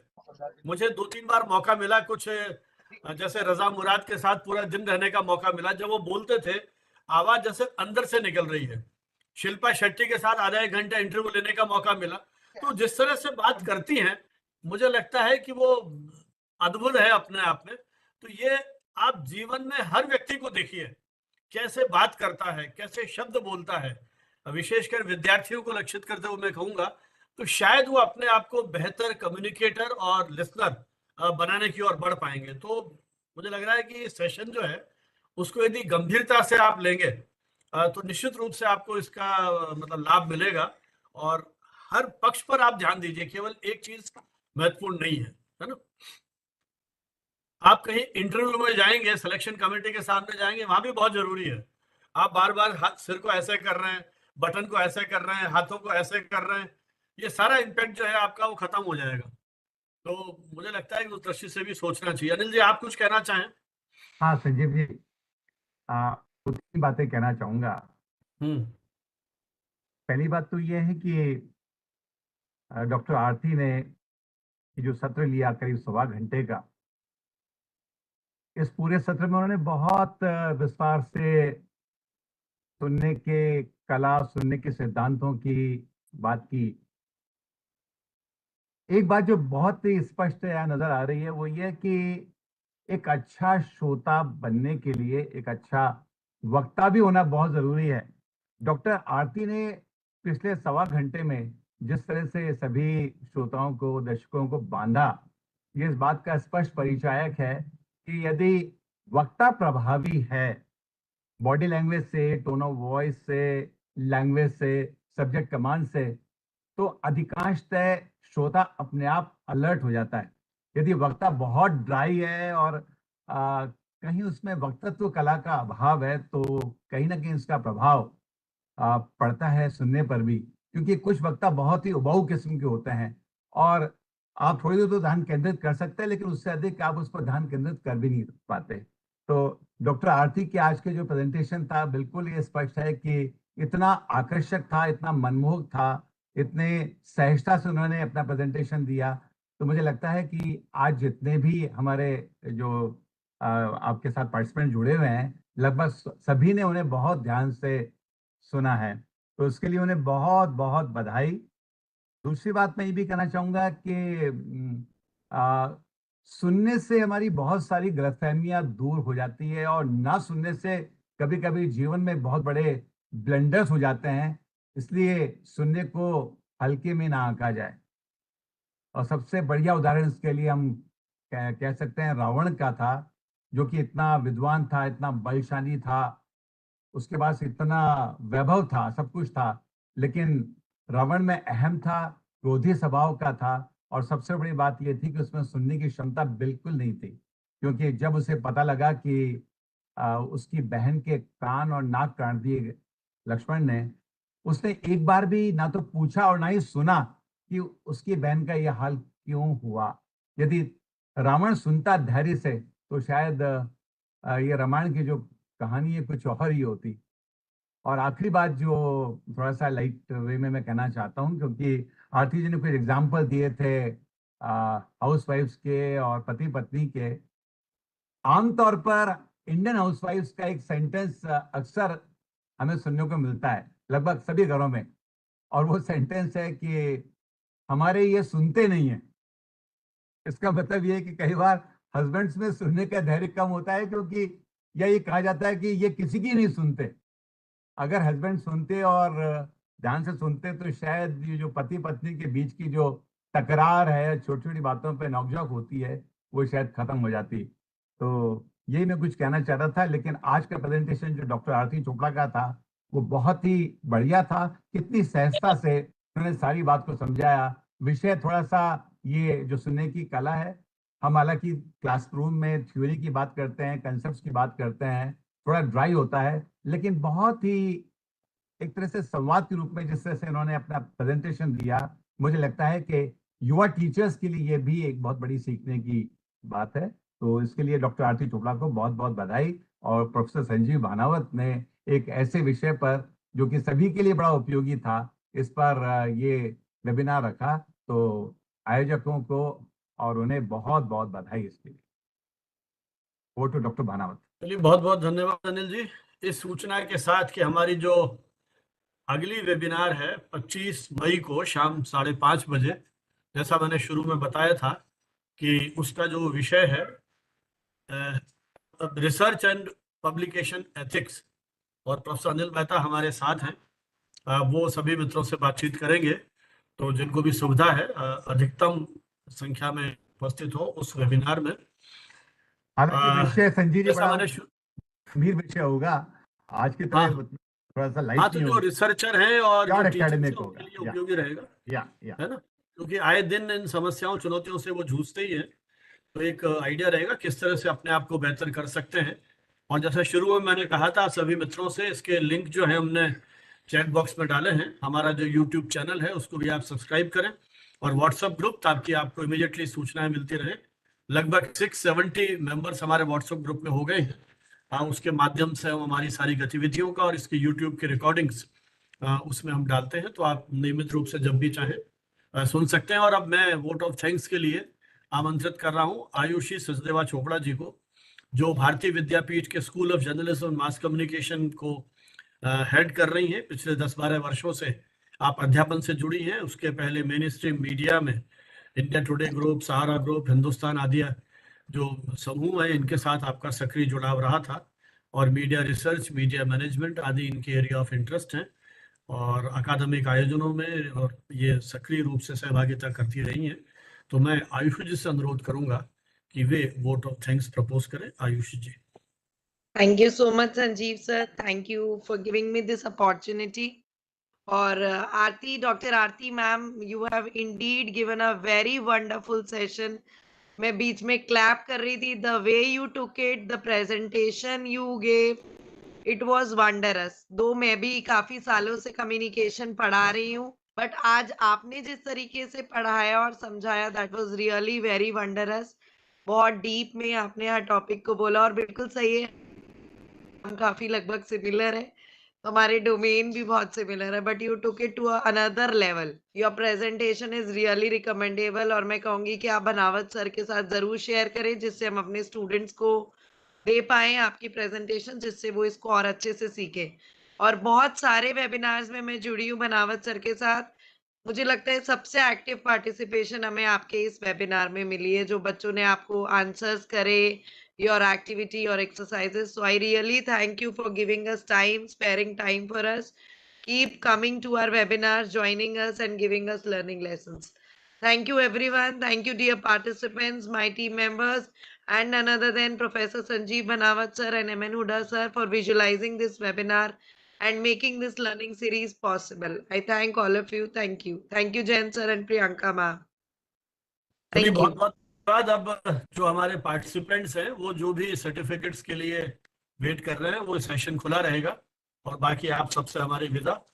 और आरती जी, अनिल जी और जो भी हमारे एक्सपर्ट्स हैं वो चाहे तो लीव कर सकते हैं, चाहे तो जब तक सर्टिफिकेट डिस्ट्रीब्यूशन हो रहा है जुड़े रह सकते हैं, ये आपकी इच्छा है। Thank you so much, Ayushi ma'am, for such